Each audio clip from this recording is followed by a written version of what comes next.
अभी तक हमने देखा कि फ्रांस जो था किस तरीके से एक बहुत ही टिपिकल टाइप ऑफ मोनार्की के अंडर में जो था बहुत सालों तक जो था वो घिरा हुआ था। ठीक है, अब ये सफर हमने देखा आपका मोनार्की से एब्सोल्यूट मोनार्की, मतलब जहाँ पे राजा कुछ भी अपनी मर्जी से जो है करेगा, लोगों के साथ कुछ भी करेगा, कोई कुछ कहने वाला नहीं है, वो अपनी मर्जी से सारे रूल्स एंड रेगुलेशंस चेंज करेगा, बनाएगा, उन्हें हटाएगा। ठीक है, अभी तक हमने वो देखा। तो वहां से लेकर हमारा यहां तक का सफर, यानी कि France became a constitutional monarchy. अब कॉन्स्टिट्यूशनल मोनार्की से now France become a republic, कि रिपब्लिक तक का जो सफर है वो अब क्या है, कैसा है, किस तरीके से फ्रांस जो है वो रिपब्लिक हुआ, क्या क्या और प्रॉब्लम्स नेशनल असेंबली के जो मेंबर्स हैं उनको और क्या क्या चीजें जो है देखनी पड़ी या झेलनी पड़ी, या क्या क्या चीजें और चेंजेस आई। तो अब हम वो देखते हैं कि अब फ्रांस जो है कॉन्स्टिट्यूशनल मोनार्की से लेकर अब जो है सफर आता है हमारा France became a republic country. Louis 16 enter into a secret negotiation with the king of Persia. अभी किंग ऑफ पर्शिया के साथ जो है लुई 16 जो है वो क्या करता है, एक बड़ी सीक्रेट सा कुछ जो है प्लान वगैरह बनाता है, कुछ नेगोशिएशन करता है, not a plan exactly, you can't say a plan, एक नेगोशिएशन करता है कि भाई वो क्या है कि before king do anything the national assembly voted in April 1792 to declare war against Prussia and Austria.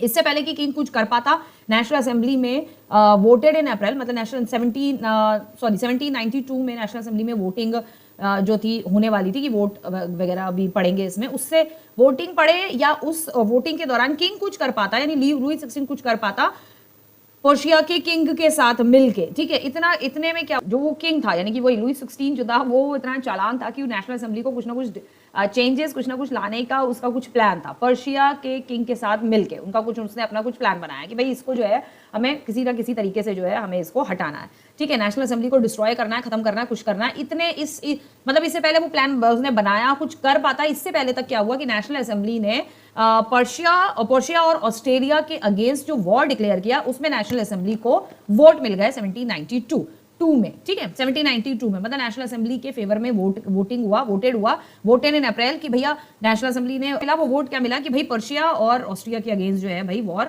Declare कर दो। ठीक है, ऑस्ट्रेलिया और पर्शिया के खिलाफ युद्ध की घोषणा करने के लिए नेशनल असेंबली ने जो है वोट कर दिया कि ठीक है कि भाई आप जो है हम चाहते हैं कि राजा जो है वो इन दोनों के अगेंस्ट में जो है पर्शिया और ऑस्ट्रेलिया के अगेंस्ट में जो है किंग जो है वो वॉर डिक्लेयर कर दे। ठीक है, ये हो गया है कि मतदान जो थर्ड स्टेट के लोग थे वो नेशनल असेंबली में सबसे ज्यादा थे, तो नेशनल असेंबली ने इसके लिए जो है मतदान कर दिया। ठीक है, नेक्स्ट हम जाते हैं कि पीपल्स का क्या रिएक्शन था, reaction for the French people among French people.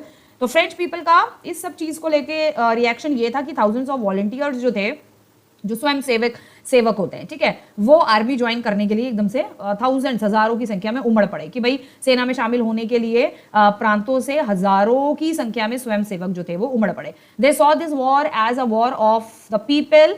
उन्होंने इस वॉर को जो है लोगों की लड़ाई के रूप में देखा। लोगों की लड़ाई किसके लिए है? Against king and aristocracies all over Europe. तो यानी कि लोगों ने इस लड़ाई को, इस ये जो रेवोल्यूशन, डिफरेंट ये जो छोटे रेवोल्यूशंस हो रहे थे हर जगह, इस रेवोल्यूशन को, इस लड़ाई को उन्होंने किंग के अगेंस्ट की लड़ाई देखा, लड़ाई के रूप में देखा कि किंग के अगेंस्ट हमारी लड़ाई है, क्योंकि राजा ने अब तक हमारे साथ जो है बहुत ज्यादा अन्याय किया है। साथ ही साथ एरिस्टोक्रेसीज ऑल ओवर द यूरोप, मतलब ये लड़ाई उन राजाओं के अगेंस्ट है, उन एरिस्टोक्रेसीज मोनार्की के अगेंस्ट है ऑल ओवर द यूरोप, जो किंग्स या जो एरिस्टोक्रेसीज मोनार्कीज जो है वो अपने राज्य को अपनी मनमर्जी के तौर पे जो है यूज करती है, अपनी मनमर्जी की तरह से रूल्स एंड रेगुलेशंस बना के लोगों को परेशान कर रखा है हर तरह से, टैक्स से, सोशल डिस्पैरिटीज से, बहुत सारी चीजों को लेके। ठीक है, तो इसलिए इन लोगों ने इस युद्ध को पूरे यूरोप में जो है राजाओं के लिए और एरिस्टोक्रेसीज यानी जो अभिजात, यानी हाई जो फैमिली के जो पीपल्स होते थे,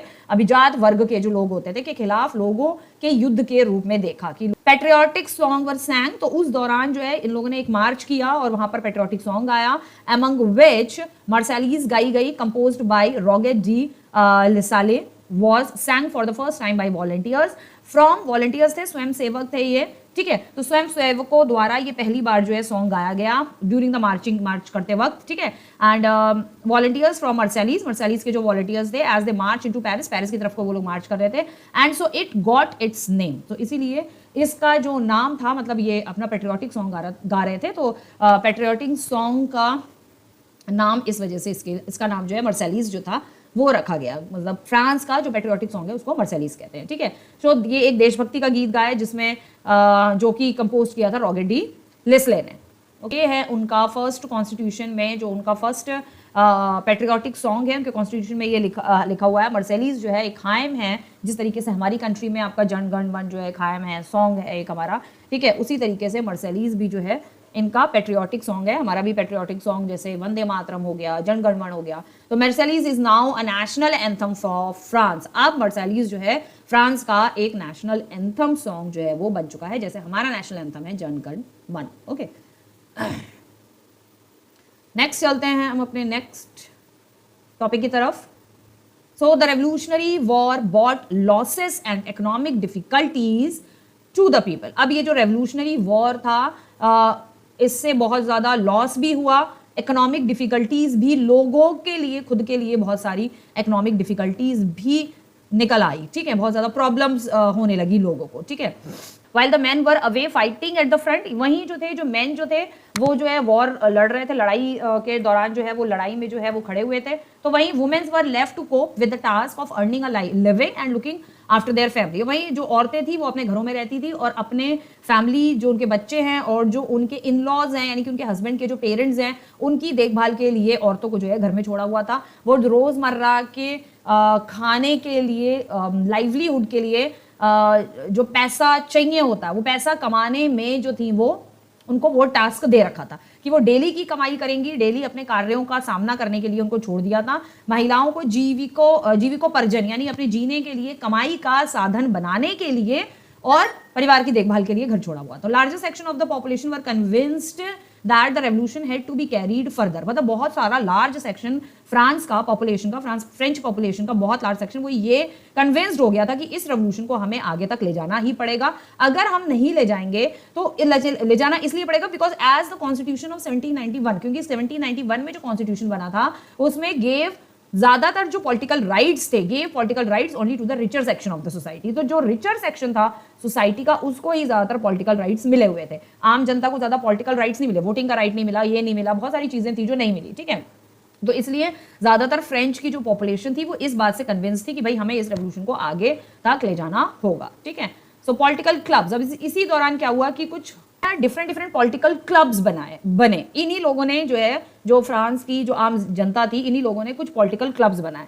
So political clubs became an important rallying point for people who wish to discuss government policies. तो government policies and plan their own form of action. ये क्या था, ये जो political clubs थे became an important, अभी ये political clubs जो थे ये काफी important important place मानी जाने लगी, ठीक है। बहुत ही महत्वपूर्ण रैली स्थान बन गए थे जो सरकारी नीतियों और सरकारी जो नीति जो भी होती थी उस पर बैठ के डिस्कशन करते थे। वो wish to discuss government policies, सरकारी जो नीतियां थी उस पर बैठ के चर्चा करते थे वहां पर जाकर, और अपने खुद के प्लान्स जो हैं कैसे हमें बनाने हैं, आगे कार्यों की योजना बनाना चाहते हैं, अपने स्वयं के जो कार्य हमें अपने काम कैसे करने हैं उनकी योजना जो है ये रैली वगैरह में बैठ के करते थे। मोस्ट सक्सेसफुल क्लब जो था उस दौरान फ्रांस में रहा जैकोबिन क्लब, और जैकोबिन क्लब जो था वो नाम जो इनको दिया गया था, got its name from the former covenant of Saint Jacob in Paris में एक कॉन्वेंट है सेंट जेकब, ठीक है। सेंट जेकब जो जेकब जो थे वो सेंट थे, ठीक है। जो ये वैसे मतलब अगर मैं सिंपल वे में बताऊं तो जेकब जो थे वो जीसस क्राइस्ट के डेसिपल भी थे, ठीक है। और एक और है जेकब जिसका बाइबल में जिक्र है, ठीक है। सो उनके नाम पर फ्रांस में ये एक कॉन्वेंट है। कॉन्वेंट जो होती है, कन्वेंट जो होती है वो एक ऐसी जगह होती है जहाँ पर जगह मतलब एक बिल्डिंग सी बनाई जाती है, जैसे कि नीचे लिखा हुआ भी है यहाँ पर, बिल्डिंग ऑफ कॉन्वेंट डिवोटी, मतलब यहाँ वो ऐसी एक प्लेस होती है, चर्च जैसा नहीं होता बट चर्च से थोड़ा सा अलग भी नहीं होता है। जीसस क्राइस्ट की जो पिक्चर्स वगैरह, मतलब pictures in the sense cross वगैरह वहाँ पर रहता है। वहाँ पे ज़्यादातर जो फादर्स होते हैं या पादरी होते हैं या पास्टर्स होते हैं, स्पेशली फादर्स, पास्टर पादरी नहीं, स्पेशली फादर्स जो होते हैं वो जो है वहाँ पर जो लोग रिलीजन में आगे स्टडी करना चाहते हैं उनको वहाँ पर कॉन्वेंट में पढ़ाया जाता है, रिलीजियस लाइफ के बारे में बताया जाता है, बाइबल में क्या लिखा हुआ है रिलीजन के बारे में समझाया जाता है, दैट इज कॉन्वेंट, ठीक है। दैट इज कॉन्वेंट भी बोलते हैं, कॉन्वेंट भी बोलते हैं, दोनों चीज़ें बोलते हैं, ठीक है। जहाँ पर रिलीजियस लाइफ के बारे में लोग सुनते हैं, पढ़ते हैं, स्टडी करते हैं और अपने आप को रिलीजियस लाइफ के लिए डिवोट भी करते हैं, ठीक है। Women to have had been active throughout this period. अब इस पीरियड के टाइम पर, इस टाइम पीरियड में वुमेन भी काफी एक्टिव थी, ठीक है, and form their own clubs. तो वुमेन्स ने भी अपने खुद के अलग एक क्लब्स बनाए हुए थे, वो भी इन सारे चीजों में जो है, पॉलिटिकल थिंग्स में जो है वो भी इंटरेस्टेड थी और पार्टिसिपेट भी करना चाहती थी, ठीक है। अभी जैकोबियन क्लब्स को किस तरीके से बनाया गया था, कौन कौन लोग थे, लीडर्स कौन थे, ये सारी चीजें यहाँ पे दे रखी है ना। Members to the club mainly belong to less prosperous section of society. तो जैकोबियन क्लब्स के मेंबर्स बेसिकली वो लोग हुआ करते थे जो कि सोसाइटी के लेस प्रॉस्पेरस फैमिली से या सेक्शन ऑफ सोसाइटी से बिलोंग करते हैं। लेस प्रॉस्पेरस यानी कि जो बहुत ज्यादा आपके वो नहीं है, नोबल फैमिली से नहीं है, रिच नहीं है, एरिस्टोक्रेसी फैमिली से नहीं है, नॉर्मल पर्सन है, नॉर्मल अर्निंग करते हैं, वो लोग ज्यादा इस जैकोबियन क्लब्स के मेंबर वही थे, ज्यादा नहीं, वही इस क्लब के मेंबर हुआ करते थे, ठीक है। इनके लीडर थे आपके मैक्सिमिलियन रॉबेस्पियर, ये इनके लीडर थे। ये आपका जैकोबियन क्लब्स बता दिया है यहाँ पर। और जैकोबियन क्लब्स के बीच चारों तरफ जो है कौन कौन क्या क्या चीजें जो थी वो घूमती थी। नाउ स्मॉल शॉपकीपर्स कौन कौन थे इसमें, आर्टिजन्स सच एज शू मेकर्स, पेस्ट्री कुक्स, जो शू मेकर, शू बनाने वाले, जो पेस्ट्रीज बनाते हैं, ये सारे लोग इसमें थे, ठीक है। ड्रेस डिफरेंटली, ये थोड़ा सा ड्रेस्ड भी जैकोबियन क्लब वाले जो ड्रेस पहनते थे वो थोड़ा सा डिफरेंट तरह का ड्रेस पहनते थे, ठीक है। सो ये थोड़ा सा डिफरेंट तरीके का ड्रेस पहनते थे। So wore long striped trousers to set themselves, एक लॉन्ग ट्राउजर्स पहनते थे अपने आप को सेट करने के लिए, apart by fashionable section of society. मतलब अपार्ट फ्रॉम एक फैशनेबल सेक्शन ऑफ सोसाइटी के लोग जो कपड़े पहनते थे उससे थोड़ा सा अलग पहनते थे। मतलब सोसाइटी का वो सेक्शन जो फैशनेबल टाइप के कपड़े पहनता था उससे थोड़ा अलग ये कपड़े पहनते थे, ठीक है। Jacobean clubs they were known as sans culottes, ठीक है, दोज विदाउट नी ब्रेंचेस, ठीक है। एक अभी आगे पिक्चर आपको मैं दिखाऊंगी। सो जो इस तरीके का ड्रेसेस पहनते थे उसे सेंस क्लूटोस बोला जाता था, जो कि नी ब्रेंचेस होती थी। दूसरा है sense culottes men wore in addition and red cap that symbolises liberty, ठीक है।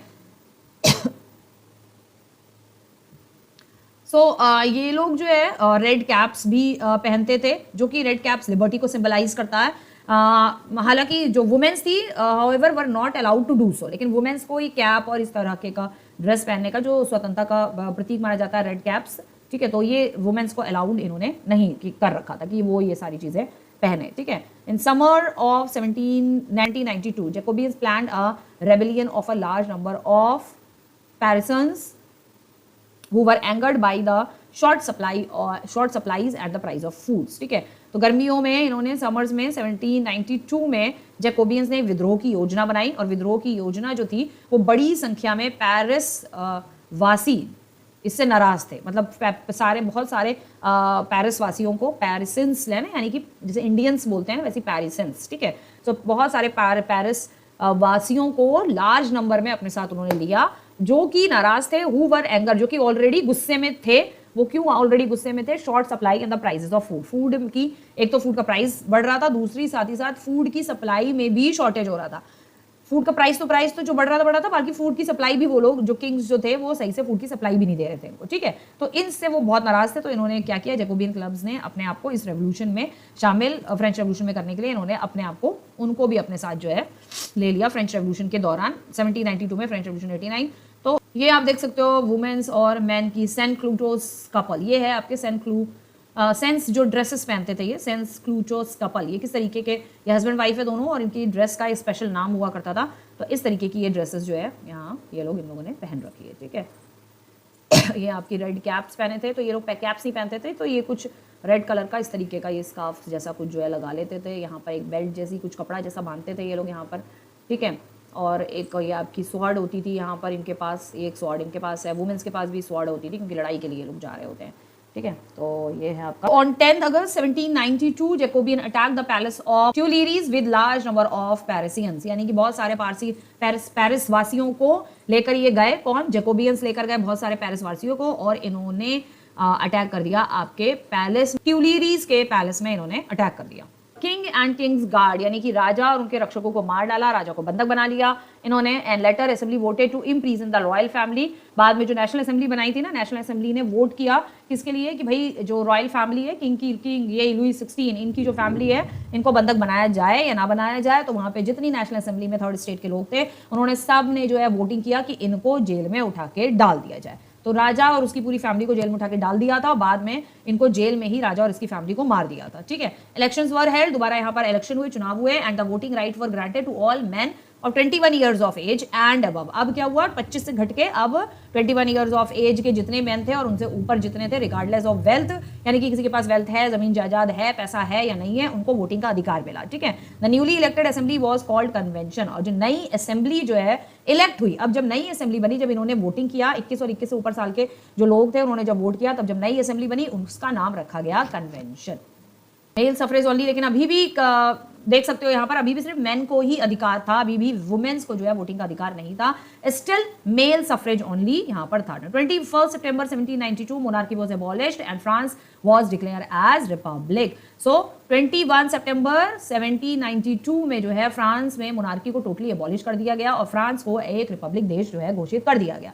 A republic is a form of government where the people elect the government including the head of the government. Republic वो चीज होती है, Republic उस तरीके की form of a government होती है जहां पर पीपल जो है इलेक्ट करते हैं, अपनी गवर्नमेंट खुद इलेक्ट करते हैं और साथ ही साथ गवर्नमेंट का जो हेड होता है, चाहे वो प्राइम मिनिस्टर हो, प्रेसिडेंट हो या उस टाइम पे जो भी रहा हो, उसको भी खुद ये लोग ही इलेक्ट करते हैं। ये लोग कौन, यानी कि पीपल, यानी कि जनता इलेक्ट करती है। Now there is no hereditary monarchy, यानी कि अब जो थी हेरिडिटरी मोनार्की जो थी वो फ्रांस से जो है खत्म हो चुकी थी, लेकिन अभी भी बहुत सारे यूरोपियन कंट्रीज में monarchy, absolute monarchy, constitutional monarchy थी। यूरोप के बहुत सारे कंट्रीज में अभी भी मोनार्की थी, लेकिन फ्रेंच रेवोल्यूशन के बाद धीरे धीरे ऑल ओवर यूरोप में ये कॉन्सेप्ट रिपब्लिक, लिबर्टी, फ्रीडम, ठीक है, equality against law, equality in law, इन ये सारा जो कॉन्सेप्ट था, ये जो आइडिया था ऑल ओवर यूरोप में स्प्रेड हुआ। बट स्टिल आज भी बहुत सारी कंट्रीज हैं जहां पर मोनार्की है, लाइक यूनाइटेड किंगडम, बट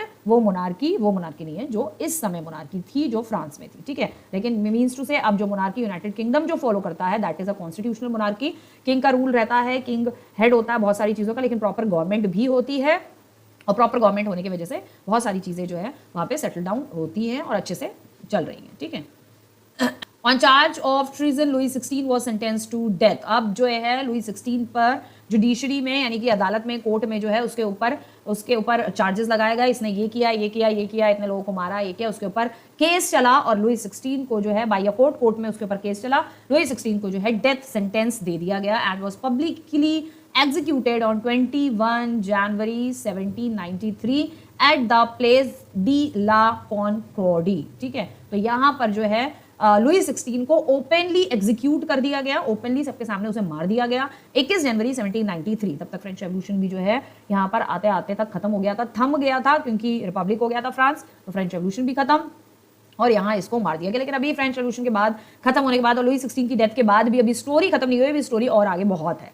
ठीक है, और बहुत ही अच्छी है, बढ़िया है, मजेदार है स्टोरी। अगर आप बढ़िया और मजेदार वे में जिस तरीके से मैं पढ़ा रही हूँ आप उसी तरीके से अगर उसको समझने की कोशिश करोगे तो ठीक है, थोड़ा सा तो आपको ध्यान लगाना पड़ेगा। ये नहीं कि आप बिल्कुल ऐसे सोचो कि एकदम शॉर्ट, क्योंकि हिस्ट्री है तो बहुत इतना शॉर्ट में नहीं हो सकता। ठीक है, इट्स वेरी डिफिकल्ट। ओके, सो 1793 में जो है इसको एक जगह थी, उस जगह का नाम है प्लेस डी ला कॉनकॉर्ड, वहां पर जो है इसको एग्जीक्यूट कर दिया। अब क्वीन का क्या हुआ और उनकी जो बच्चे वगैरह थे उनका क्या हुआ, उनकी फैमिली भी थी, क्वीन के बच्चे थे और उनकी मतलब पेरेंट्स वगैरह भी रहे होंगे, तो ये कहा जाता है कि शायद बाद में जो है सबको मार दिया गया था। ठीक है, क्वीन की जो मतलब ये लुई 16 की जो पूरी फैमिली थी उसको मार दिया गया था।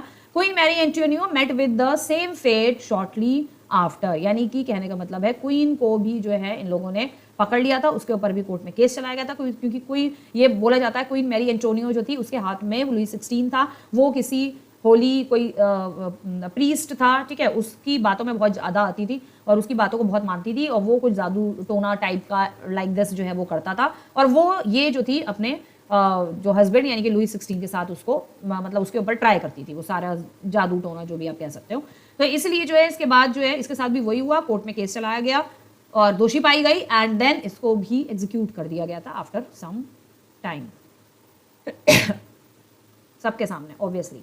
Next, rain of terror. तो रेन ऑफ टेरर, अब यहां पर आता है कि रेन ऑफ टेरर क्या है, what is rain of terror, डर का माहौल जिसे हम कहते हैं।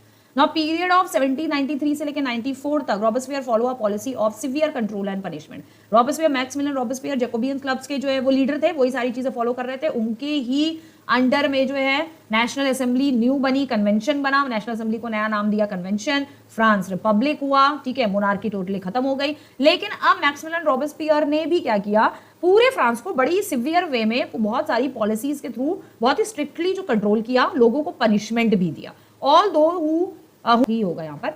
तो मतलब किसी को भी अगर ये अपना एनिमी देखता था कि कोई भी मेरे अगेंस्ट अगर कुछ कर रहा है, enemy of the Republic, Republic के अगर कोई अगेंस्ट है, मैं मतलब मेरे नहीं, रिपब्लिक के, मतलब फ्रांस में रिपब्लिक अगर किसी को पसंद नहीं है, रिपब्लिक अगर किसी को पसंद नहीं है, रिपब्लिक जो गवर्नमेंट है उसके अगेंस्ट अगर कोई कुछ करता है, तो एक्स नोबल्स और क्लर्जीज जो थे, क्लर्जी का मीनिंग मैंने आपको पूछा था कमेंट सेक्शन में, मुझे आप लिख के बताएंगे। क्लर्जी जो होते हैं वो बेसिकली होते हैं, उस टाइम पर जो क्लर्जी होते थे वो चर्च के पादरी हुआ करते थे, या आप चर्च के फादर कह सकते हो, क्योंकि पादरी या पास्टर्स जो थे वो बेसिकली प्रोटेस्टेंट्स में होते हैं, रोमन कैथलिक क्रिश्चियंस में नहीं होते हैं, प्रोटेस्टेंट क्रिश्चियन में होते हैं, ठीक है। रोमन कैथलिक क्रिश्चियन में ज्यादातर फादर चलते हैं, बट क्लर्जी जो मीनिंग है उस टाइम पे, क्लर्जी मीनिंग यानी पादरी होते थे, ठीक है। पादरी को हिंदी में बोलते हैं पादरी, इंग्लिश में पास्टर बोलते हैं, फादर अभी आप कह सकते हो, ठीक है।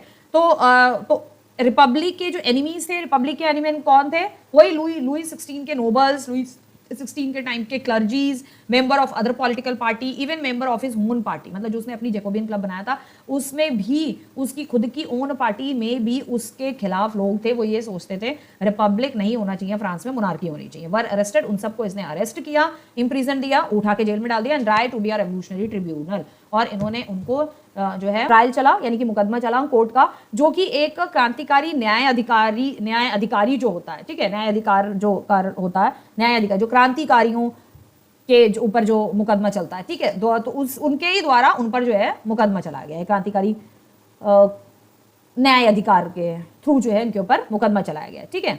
If the court found them guilty they were guillotined, अगर कोर्ट में ये लोग गिल्टी पाए गए, इन लोगों ने मतलब रिपब्लिक को खत्म करने की कोशिश करी है, गिल्टी पाए गए, तो यानी कि इनको फिर जो है दोषी ठहराया जाएगा। अगर ये गलती इनकी है, इन्होंने रिपब्लिक के अगेंस्ट कोई भी काम किया है, तो इनको जो है गिलोशियन बताया जाएगा, यानी कि दोषी पाए गए तो ये दोषी हैं, ठीक है। सो दोषी हैं तो इनको पनिशमेंट जो है वो मिलेगी।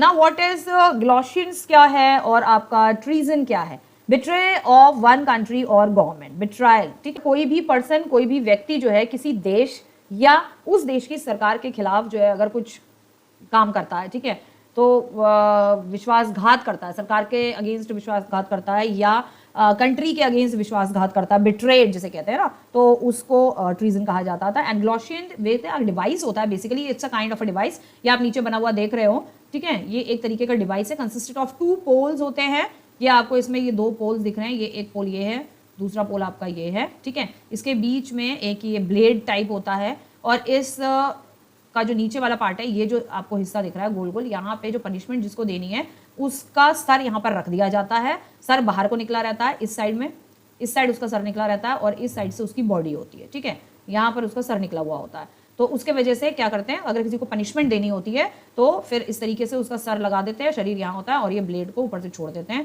तो उसका सर जो है वो कट के अलग हो जाता है। It's a very severe punishment which is a person by be headed, जिसका सर काटना होता है, ठीक है, जिसको सर कलम करने की जिसको पनिशमेंट दी होती है अगर कोर्ट ने, एंड ऑल दैट। तो ये जो इंस्ट्रूमेंट है इसका नाम है नेम्ड आफ्टर डॉक्टर गिलोटिन के नाम पर ये पड़ा, हु इन्वेंटेड इट, जिन्होंने इसका जो है आविष्कार किया था, ठीक है। चेंज इंट्रोड्यूस बाय रॉबेस्पियर्स गवर्नमेंट, रॉबेस्पियर्स की गवर्नमेंट के द्वारा क्या क्या चेंजेस किए गए थे। अब फ्रांस की गवर्नमेंट में, फ्रेंच कंट्री में, फ्रांस कंट्री में और फ्रेंच के लोगों के साथ क्या क्या चेंजेस हुए, क्या क्या चेंजेस उन्होंने फेस किए, उसके बारे में है। तो चेंज इंट्रोड्यूस बाय रॉबेस्पियर्स गवर्नमेंट, अब रॉबेस्पियर्स की गवर्नमेंट बन गई क्योंकि वो हेड थे, उन्होंने ही जो है आपकी नई जो असेंबली बनी उसका नाम कन्वेंशन रखा, फ्रांस को जो है रिपब्लिक होने का अधिकार भी दिया। तो अब भाई वो जब गवर्नमेंट बना रहे हैं, गवर्नमेंट पे बैठे हैं, तो उनको भी तो वो भी तो अपना थोड़े बहुत तो ना अपना चेंजेस वगैरह तो वो करेंगे ही, ऑब्वियसली सी बात है। तो अब जब रॉबेस्पियर सत्ता में आ गए हैं तो किस तरीके के चेंजेस उन्होंने अपनी गवर्नमेंट में किए, क्या क्या चेंजेस लेकर आए वो फ्रांस कंट्री में, गवर्नमेंट में क्या क्या चेंजेस लेकर आया है। Issued law placing a maximum ceiling on wages and price. तो ये फर्स्ट पॉइंट है, ये हमारा यहाँ पर ये दिखा रहा है कि इन्होंने जो वेजेस थे, ठीक है, और जो कीमतें थी, प्राइजेस थी, उनके उसके लिए इन्होंने क्या किया, एक अधिकतम सीमा तय करने वाले जो है कानून जो है इन्होंने जारी किए, ठीक है। Issued law placing maximum ceiling on wages and prices, ठीक है, वेतन और कीमतों पर अधिकतम सीमा तय करने वाले कानून जारी किए, ठीक है। वेतन यानी कि जो वेजेस मिल रहे हैं, सैलरी मिल रही है, और चीजों की कीमतें यानी कि जो प्रोडक्ट्स हैं उनकी कीमतों पर एक फिक्स्ड अधिकतम, मतलब इतना ही आप प्राइस रख सकते हो, इससे ज्यादा आप प्राइस नहीं रख सकते हो, तो उसको लेकर कानून जारी किया। Meat and bread were ration, और जो मतलब मीट लोग जो खाते हैं, मांस और रोटी पर भी जो है राशनिंग की गई, राशन के उसमें जो है उसको लगाया गया कि भाई ये भी राशन में जो है लोगों को मिलेगा। दूसरा, peasant were forced to transport their grain to the cities. अब भाई उनकी सरकार थी, वो सरकार को फ्रांस को हैंडल कर रहे थे, तो कुछ चीजें वो लोगों के फेवर में भी करेंगे, नो डाउट की रिपब्लिक बना रहे थे फ्रांस को, लेकिन कुछ चीजें फोर्सफुली ये भी लगा रहे थे कि कुछ चीजें जो है फोर्सफुली लोगों पर ये डाली जा रही थी, ठीक है। तो उन्होंने ट्रांसपोर्ट पीजेंट्स को बोला, फोर्सफुली पीजेंट को बोला गया कि अपनी जो वो ग्रेन्स है वो ट्रांसपोर्ट करके सिटीज में जो है सेल करेंगे, and sell it at price fixed by the government, और गवर्नमेंट द्वारा जो है जो प्राइस फिक्स्ड किए गए हैं उसी फिक्स्ड प्राइस पर इनको जो है अपना अनाज जो है बेचने के लिए मजबूर होना पड़ा, जो पीजेंट्स थे, फार्मर। लास्ट है कि the use of more expensive white floor was forbidden, मतलब अधिक महंगा और सफेद आटे का उपयोग जो था वो वर्जित था, यानी कि बहुत ज्यादा महंगा आटा, बहुत ज्यादा महंगा गेहूं ऑब्वियसली, और बहुत ज्यादा सफेद आटे की, बहुत वाइटिश होता है आटा जो है, मतलब जो वीट है, वीट में कई सारी जो है वैरायटीज होती हैं, ठीक है। एक वीट ऐसा होता है जो कि बहुत ज्यादा वाइटिश होता है, एक वीट ऐसा होता है जिसमें जो बहुत कम वाइट होता है, हल्का हल्का येलोइश टाइप कलर होता है आटे का, वो उसमें क्या होता है, उसमें जो चोकर होता है वो ज्यादा मिला हुआ होता है, ठीक है, तो वो बहुत ज्यादा वाइट नहीं होता है। तो जो सफेद महंगा और सफेद आटे की जो रोटी का जो उपयोग करना होता है, आटे का उपयोग करने के लिए वर्जित कर दिया गया था, कि फॉरबिडन कर दिया कि वो आटा यूज नहीं होगा। All citizen were required to eat the pain de galettes, यानी कि इक्वालिटी ब्रेड, यानी कि सभी को ये बोला गया, जितने भी सिटीजन थे सब जो है वो समानता की रोटी खाएंगे, ठीक है। कोई ये नहीं खाएगा कि कोई बहुत ही अच्छी क्वालिटी, जो सफेद आटा होता है बेसिकली, सफेद वीट जो होता है बेसिकली अच्छी क्वालिटी वाला जो है वो वीट होता है, अच्छी क्वालिटी वाला वीट है तो उसका आटा भी अच्छी क्वालिटी का होगा, रोटी भी हाई क्वालिटी वाली मानी जाती है, ठीक है। अबुत गेहूं होता है, गेहूं से जो बनी हुई रोटी होती है, खाने की आवश्यकता इन लोगों को पड़ी, मतलब पड़ी क्या, अब वो ही इन लोगों को खानी है, यानी क्वालिटी ब्रेड बोला है तो सबको एक समान तरीके की जो है क्वालिटी वाली आटे का ब्रेड जो है इनको खाने को ये बोला गया। ये ब्रेड होती थी, ये वहाँ उस टाइम की ब्राउन ब्रेड जैसी आपको दिख रही है, इसको काट के यही वो लोग खाते थे, वो यही उनकी रोटी होती थी, इसी को वो लोग रोटी कहते थे। हमारे यहाँ रोटी जो है गेहूं की वैसी बनती है, गोल, जिसे हम चपाती कहते हैं, बेसिकली वो रोटी और चपाती होती है, and this is used to be called as bread. Equality was also sought to be practiced through form of speech and address, यानी कि भाषण दिए जाते थे, ठीक है, स्पीचेस दी जाती थी, लोगों को संबोधन किया जाता था, लोगों का मतलब लोगों के माध्यम, मतलब लोगों के बीच में जाकर भाषण वगैरह दिया जाता था, में सभी मतलब संबोधन के माध्यम से समानता का अभ्यास कराने की मांग की गई, यानी कि अपनी स्पीचेस के थ्रू जो है रॉबस्पियर ने कहा कि भाई अपनी स्पीच के थ्रू लोगों को वो करो, संबोधन क्या कहा जाता है प्रॉपर हिंदी में, मतलब लोगों को एड्रेस करो, ठीक है, कि जिससे लोगों में एक समान का फीलिंग्स जो है, एक समान होने की फीलिंग्स जो है उसमें उनमें जागृत हो, ठीक है। इंस्टेड ऑफ अ ट्रेडिशनल मॉन्शियर, यानी कि सर कहा जाता था, ट्रेडिशनल ओल्ड रिजीम में जो फ्रांस का जो था ना रूल्स एंड रेगुलेशंस, जब किंग लुई 16 वगैरह था, जब हमने इसमें पढ़ा, तो उसमें ओल्ड रिजीम में कहा जाता था सर, और जो हाई रॉयल सोसाइटी या क्लर्जीज या नोबल्स होते थे तो उनको थर्ड मैन वगैरह मैडम और सर कह के संबोधित करते थे, ठीक है, एड्रेस करते थे। All French man and women were henceforth, अब बोला कि नहीं ये नहीं कहा जाएगा, अब फ्रांसीसी पुरुष और महिलाओं को जो है सिटोयन और महिला, पुरुष सिटोयन और महिलाओं को सिटोयेनी, सिटीजन्स कहा जाता, मतलब नागरिक कहा गया उनको कि ये फ्रांस के नागरिक है, मतलब कोई सर मैडम इस तरीके से नहीं है, ये फ्रांस के एक नॉर्मल नागरिक है। चर्चेस वर शट डाउन, चर्चेस को बंद कर दिया गया, उनकी इमारतों को बैरकों और कार्यकालों में बदल दिया गया था, ठीक है। बैरक्स और ऑफिसेस, यहाँ ऑफिसेस का काम होगा, गवर्नमेंट का, मिनिस्टर्स का, ये सारे वहां पर काम हो गए, ठीक है, ये सारी इन्होंने चेंजेस किए।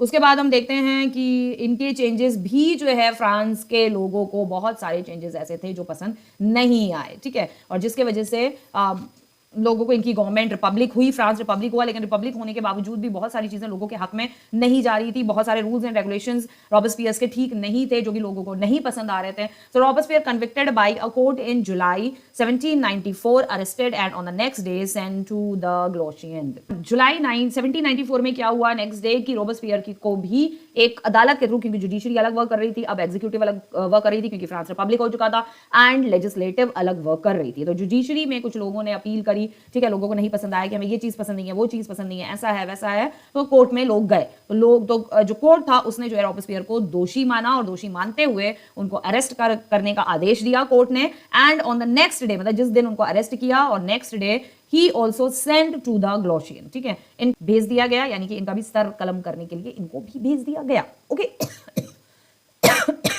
मतलब अभी तक जो है किंग रूल कर रहे थे, एब्सोल्यूट मोनार्की थी, बहुत सारा कुछ प्रॉब्लम थी, रेन ऑफ टेरर चलता रहा बहुत टाइम तक, ठीक है। फ्रांस पहले कॉन्स्टिट्यूशनल मोनार्की बना, तब भी नहीं चीजें जो है ठीक हो पाई, ठीक है। एंड पहले तो नेशनल असेंबली को जो थे वो एक्सेप्ट ही नहीं कर रहे थे किंग, उसके बाद बड़ी मुश्किल से जब लोगों ने यहाँ वहाँ इधर उधर रेवोल्यूशन करा, बेस्टाइल को जो है उखाड़ के फेंक दिया, तब उन्होंने जाकर कहीं जाकर नेशनल असेंबली को एक्सेप्ट किया, बट उसमें भी बहुत सारी चीजें थी जो किंग जो था वो उसको मानने के लिए तैयार नहीं था, ठीक है। अब जैसे तैसे माना, फ्रांस रिपब्लिक हुआ। इन शॉर्ट अगर हम रिकैप देखते हैं, फ्रांस रिपब्लिक हुआ, रॉबेस्पियर क्योंकि जैकोबियन क्लब के लीडर थे, जैकोबियन क्लब ने जो है फ्रांस में ज्यादातर जो है मतलब उसने जो है फ्रांस को और ज्यादा हिला के रख दिया फ्रेंच रेवोल्यूशन को हाथ में लेते हुए, ठीक है, बहुत ज्यादा हिला दिया, फ्रेंच रेवोल्यूशन और ज्यादा बढ़ गया और यहाँ फ्रांस जो है फिर इनको बात माननी पड़ी और फिर फ्रांस रिपब्लिक हुआ। लेकिन इनके भी जो रूल्स एंड रेगुलेशंस थे वो कुछ ठीक नहीं थे, तो आप फाइनली इनको भी जो है मार दिया गया। डायरेक्टरी रूल फ्रांस का directory rule, the fall of the Jacobian government, यहां पर जो है जैकोबियन गवर्नमेंट का फॉल हो गया, allowed the wealthier middle classes to seize power. और यहाँ पर जो वेल्दियर मिडिल क्लास थी, मिडिल क्लास उभर के आया था फ्रेंच रेवोल्यूशन के रीजन से, और वो भी मिडिल क्लास वो था जो वेल्दियर था, यानी कि जो एजुकेटेड लोग थे और जो बहुत प्रॉस्पेरस थे, जिनके पास पैसा था। थर्ड स्टेट में भी जो है उनकी वहां पर एक अलग जो है कॉन्स्पिरेसी चल रही थी, ठीक है, कि थर्ड स्टेट में भी जो है जो एजुकेटेड है, जो प्रॉस्पेरस है, रिच है, उनका ग्रुप अलग था, और जो बिल्कुल ही पुअर है उनको कोई घास नहीं डालता था, ठीक है। तो अब यहाँ पर जो वेल्दियर थे, आपके मिडिल क्लास में जो वेल्दियर थे, उनकी पावर्स जो थी वो सील हो गई, ठीक है, और जैकोबियन गवर्नमेंट जो थी वो ढा दी गई, गिरा। अभी यहाँ पर जो मिडिल क्लास जो था उसने उनकी पावर सीज कर दी, पावर सीज हो गई, मतलब यानी कि जो अमीर मध्य वर्गीय फैमिली में भी मध्य वर्गीय मिडिल क्लास में जो वेल्दियर थे, यानी कि जो अमीर लोग थे, उन्होंने क्या किया, क्योंकि जैकोबियन जो गवर्नमेंट जो थी वो गिर गई रोबेस्पियर के मरने के बाद, उनके गिरते ही उन्होंने मिडिल क्लास जो पूरा ग्रुप था, मिडिल क्लास वेल्दियर जो रिच लोगों का, उन्होंने क्या किया, इस सत्ता पर, इनकी सत्ता पर कब्जा कर लिया। अब क्या हुआ, अब अगेन इन्होंने एक नया कॉन्स्टिट्यूशन इंट्रोड्यूस कर दिया, denied the vote to non propertied section, यानी कि यहाँ पर इनका जो नया कॉन्स्टिट्यूशन आया, उस कॉन्स्टिट्यूशन में क्या हुआ कि इन्होंने बोला कि जिनके पास प्रॉपर्टी नहीं है, नॉन प्रॉपर्टाइड है, जिनके पास कोई संपत्ति नहीं है, गैर संपत्ति लोग हैं, उनको वोट देने का अधिकार नहीं है, ठीक है। ये अब फिर अगेन वही जो मोनार्की में होता था कि जिनके पास प्रॉपर्टी नहीं होती थी, जिन मेंस के पास, उनको वोट देने का अधिकार नहीं होता था, वही चीज इन्होंने दोबारा स्टार्ट कर दी। अभी 2 निग्लेक्टेड लेजिस्लेटिव काउंसिल वर एस्टैब्लिश, यानी कि 2 निर्वाचित विधान परिषद की स्थापना की गई, यानी कि जो लेजिस्लेटिव काउंसिल जो था, लेजिस्लेटिव जो असेंबली थी, वहां पर लेजिस्लेटिव एक थी एग्जीक्यूटिव और दूसरी जुडिशरी, तो लेजिस्लेटिव में 2 काउंसिल्स और बना दी इन्होंने, इलेक्ट करके और बना दी। These then appoint a directory, और फिर इन्होंने एक डायरेक्टरी अपॉइंट करी ऑन एग्जीक्यूटिव मेड अप, यानी कि कहने का मतलब है फिर इन्होंने एक निर्देशिका नियुक्त करी, ठीक है, निर्देशिका यही होती है, एक डायरेक्टरी नियुक्त करी,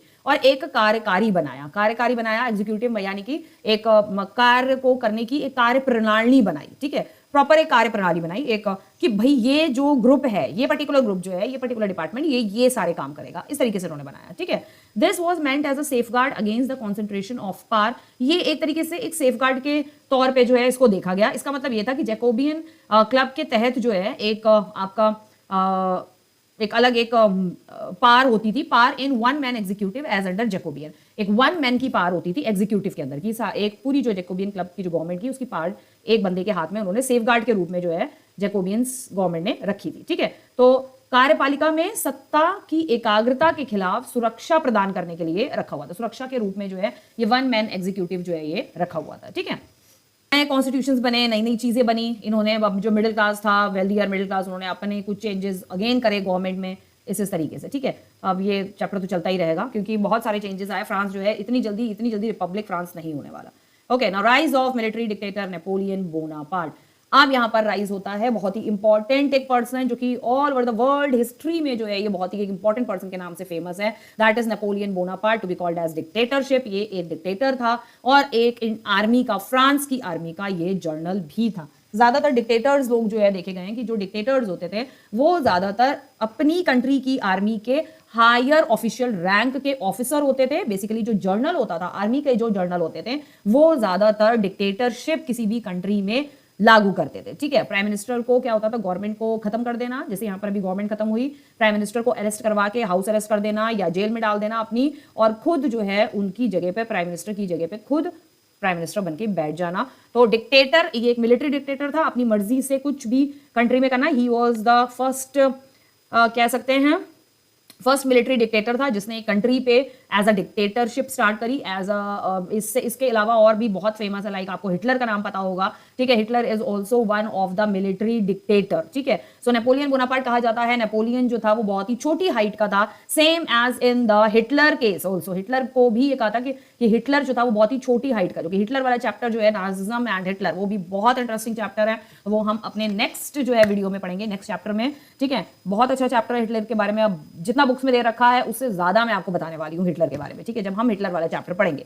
एनीवेज, नया पर्सन अब फ्रांस में उभर के आया है, Napoleon Bonaparte. The clash between the directors and legislative council. अभी जो पीछे हमने पढ़ा कि वहां पर क्या था, इन्होंने एक एग्जीक्यूटिव डायरेक्टरी बनाई थी और लेजिस्लेटिव काउंसिल में इन्होंने एक डायरेक्टरी बनाई। ठीक है, एक निर्देशिका नियुक्त करी, एक कार्यकारी बनाया। मतलब एक निर्देशिका अलग थी, डायरेक्टरी अलग थी जो डायरेक्शंस दे रही है, और एक एग्जीक्यूटिव जो काम करेगी वो एक अलग ग्रुप बनाया। जो डायरेक्शन दे रही है डायरेक्टरी जो है वो एक अलग ग्रुप बना दिया इन्होंने। ठीक है, दोनों डिपार्टमेंट्स अलग कर दिए। अब हुआ क्या, दोनों डिपार्टमेंट अलग करने की वजह से हुआ क्या कि जो डायरेक्टर्स थे and legislative council led to a political instability. दोनों में आपस में क्लैशेस होने लगे। ठीक है, लड़ाई झगड़ा होने लग गया, क्लैश होने लगे। उनको उनकी बात समझ में नहीं आ रही है, उनको उनकी बात समझ में नहीं आ रही है गवर्नमेंट चलाने के लिए फ्रांस में। France is not a small country, France is also a very big country, population 28 million around at that time. ठीक है, जिस समय की हम हिस्ट्री पढ़ रहे हैं।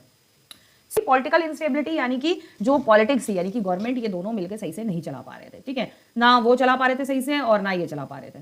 क्या हुआ, this pave the way for the rise of military dictator. अब जब इन दोनों के बीच में आपस में क्लैशेस इसी तरीके से होता है, ज्यादातर मैक्सिमम अब तक जितने भी डिक्टेटरशिप देखे गए हैं डिफरेंट कंट्रीज में, उसमें ज्यादातर यही हुआ है जब गवर्नमेंट ठीक से रन नहीं कर पा रही है, गवर्नमेंट में आपस में ही मिनिस्टर्स में, प्राइम मिनिस्टर्स जो है, कैबिनेट मिनिस्टर्स हैं, लेजिस्लेटिव है, एग्जीक्यूटिव है, उनमें आपस में ही जब क्लैशेस होना शुरू हो जाते हैं, बहुत ज्यादा गैप बढ़ जाता है और पूरे देश में जो है पॉलिटिकल इंस्टेबिलिटी, पूरे देश में उथल पुथल जब मच जाती है, तो एट दैट मीन टाइम जो है सारा कार्यभार जो है, जो मिलिट्री होती है, आर्मी होती है, वो अपने अंडर ऑटोमेटिकली जबरदस्ती वो है अपने अंडर ले लेती है, पूरी कंट्री को, गवर्नमेंट को, सबको अपने अंडर ले लेती है। ठीक है, सो इसी तरह यहां पर भी ये हुआ। This paved the way for the rise of military dictator Napoleon Bonaparte. ठीक है, नेक्स्ट, सो ऐसे ही इसने किया। यहां पर नेपोलियन बोनापार्ट को जो है एक तरीके का एक वो मिल गया, एक बहुत अच्छा रीजन मिल गया कि अब फ्रांस पे जो है रूल करना मेरे लिए कोई मुश्किल बात नहीं है, और इसने जो है फ्रांस पे कब्जा किया। ठीक है, now next, did women have a revolution. क्या वुमेन्स का अब अपना रेवोल्यूशन अलग यहां पर चल रहा था, या इसके बाद जो है वुमेन्स का कुछ अलग रेवोल्यूशन चल रहा था? तो वुमेन्स का भी अलग रेवोल्यूशन चल रहा था। From the very beginning women were active participants in the event. तो वुमेन जो है बहुत स्टार्टिंग से ही एक एक्टिव पार्टिसिपेंट थी। ठीक है, इवेंट में अलग अलग फ्रेंच रेवोल्यूशंस जो थे उनमें बहुत ही एक्टिव पार्टिसिपेंट्स जो है मानी गई। ठीक है, and most of the third state women, ज्यादातर जो थर्ड स्टेट्स की वुमेन थी, had to work for a living. उनको जो है अपनी लिविंग के लिए बड़ा काम करना पड़ता था, यानी कि अपनी लाइवलीहुड के लिए, पैसा कमाने के लिए उनको बहुत ज़्यादा परेशानी उठानी पड़ती थी, बहुत ज़्यादा उनको वर्क करना पड़ता था। ठीक है, फॉर अ लिविंग, जिंदा रहने के लिए काम करना पड़ता था, कमाना पड़ता था, खाना पड़ता था, ये सब कुछ उनको बहुत करना पड़ता था। These women did not have access to education और जॉब ट्रेनिंग। और सबसे बड़ी दुर्भाग्य की बात यह है कि इन वुमेन्स के पास किसी भी तरीके की एजुकेशन नहीं थी, इन वुमेन्स के पास किसी भी तरीके का कोई जॉब का ट्रेनिंग नहीं था, कोई जॉब का इनके पास एक्सपीरियंस नहीं था, या इन्हें किसी तरीके की कोई ट्रेनिंग ऑलरेडी पहले से नहीं थी। लेकिन फिर भी इनको अपने जिंदा रहने के लिए, अपनी जिंदगी को चलाने के लिए इनको जो है वर्क करना पड़ता था। ठीक है, स्पेशली थर्ड स्टेट की womens. So working women had also to care for their families. इनको अपनी फैमिलीज की केयर करनी पड़ती थी, कुक करना, मतलब घर में खाना बनाना और फैमिली को देखना, पेरेंट्स, बच्चे, वाटर, फेच वाटर, पानी की समस्या से भी जूझना। ठीक है, पानी लेकर आना, वाटर लेकर आना, कलेक्ट करना, यानी कि अरेंजमेंट करना पीने का पानी का सारा घर में होना चाहिए। Their wages were lower than the those of men. अगर कहीं कुछ वुमेन्स अगर कहीं पर काम कर भी रही थी तो उनके जो वेजेस थे वो मेन के अकॉर्डिंग उनके वेजेस बहुत ज्यादा कम थे। ठीक है, so daughters of the noble and the wealthier members of the third state. लेकिन जो थर्ड स्टेट के जो वेल्दियर और एजुकेटेड लोग थे, प्रॉस्परस थे, जो रिच लोग थे, उनकी जो डॉटर्स थी, डॉटर्स ऑफ द नोबल्स, मतलब स्पेशली जो नोबल्स जो सेकंड स्टेट के और wealthier member of the third state, यानी कि जो नोबल थर्ड स्टेट में कौन थे, नोबल्स थे आपके, ठीक है, नोबल्स की डॉटर्स और सेकंड स्टेट में नोबल्स थे, सेकंड स्टेट में नोबल्स की डॉटर, और थर्ड स्टेट में जो वेल्दियर पीपल थे, प्रॉस्परस पीपल थे, एजुकेटेड पीपल थे, उनके बच्चे could study at a convent, ठीक है, वो कॉन्वेंट में पढ़ते थे, यानी कि कॉन्वेंट जो स्कूल थे, कॉन्वेंट स्कूल वही होते हैं जो क्रिश्चियन स्कूल होते हैं, उस टाइम पर भी कॉन्वेंट्स हुआ करते थे, ठीक है, क्रिश्चियन स्कूल होते थे, उस टाइम पे भी वो लोग एजुकेशन देते थे, लेकिन वहां पर भी वही सेम सिस्टम था। आपने फ्रेंच रेवोल्यूशन में जितनी भी सोशल डिस्पैरिटीज पढ़ी है, डिस्क्रिमिनेशन जितना भी पढ़ा है अभी तक, वो सेम डिस्क्रिमिनेशन उसी तरीके का था जिस तरीके से हमारे हिंदुस्तान में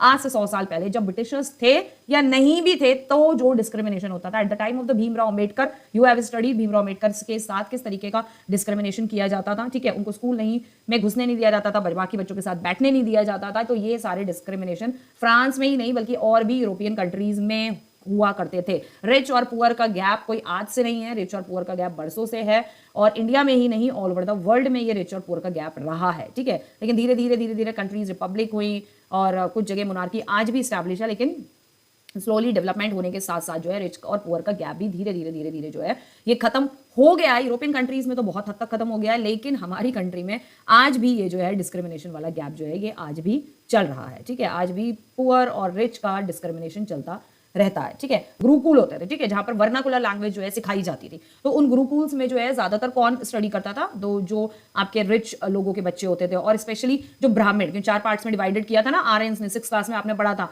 Aryans has divided the society ब्राह्मण, क्षत्रिय, शूद्र एंड वैश्य, ठीक है।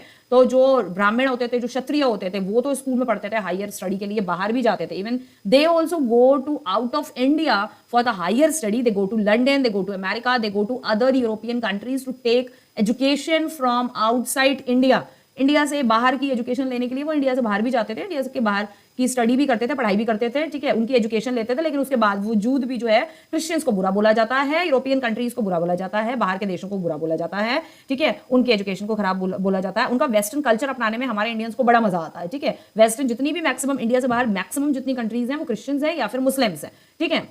हिंदू कोई कंट्री तो है नहीं कि पर्टिकुलर बहुत सारी कंट्रीज जो है वो हिंदू कंट्रीज हो, ठीक है, लेकिन in western culture is specially for the Christian culture, ठीक है। तो क्रिश्चियन कल्चर को अडॉप्ट करने में बड़ा मजा आता है, वेस्टर्न एजुकेशन को अडॉप्ट करने में बहुत अच्छा लगता है। बाहर एजुकेशन लेने जाते हैं यूके, अमेरिका, ऑस्ट्रिया, ठीक है, एंड ऑस्ट्रेलिया ऑल्सो, एंड उनका कल्चर, उनके तरह छोटे छोटे कपड़े पहनने में बहुत अच्छा लगता है। लेकिन स्टिल जो है क्रिश्चियंस जो है वो इंडियंस के लिए जो है बुरे हैं, अभी भी क्रिश्चियंस जो है वो इंडियंस के लिए बुरे ही हैं, ठीक है। तो यहाँ पर भी यही हालात थे जो हमारे इंडिया में हालात थे। After which their family arranged a marriage for them, और जब उनकी स्टडी कंप्लीट हो जाती थी तो उनकी फैमिली उनके लिए हायर सोसाइटी में ही, जो प्रॉस्पेरस सोसाइटी होती थी, ठीक है, जो एजुकेटेड पीपल्स होते थे, बहुत ज्यादा एजुकेटेड और प्रॉस्पेरस जो पीपल होते थे, वो लोग अपना ही आपस में जो है उनकी जो पेरेंट्स होते थे, फैमिली होती थी, वो उनके लिए मैरिज के का जो है चीजें जो है अरेंज करती थी, ठीक है। तो ये था वहां के वुमेन्स के स्ट्रगल, थोड़ा सा बताए हुए हैं कि वुमेन का क्या स्ट्रगल था वहां पे। Working women had also to care for their families, again the same थोड़ा सा है ये, फैमिलीज की केयर करनी पड़ती थी जो वर्किंग वुमेन्स होती थी।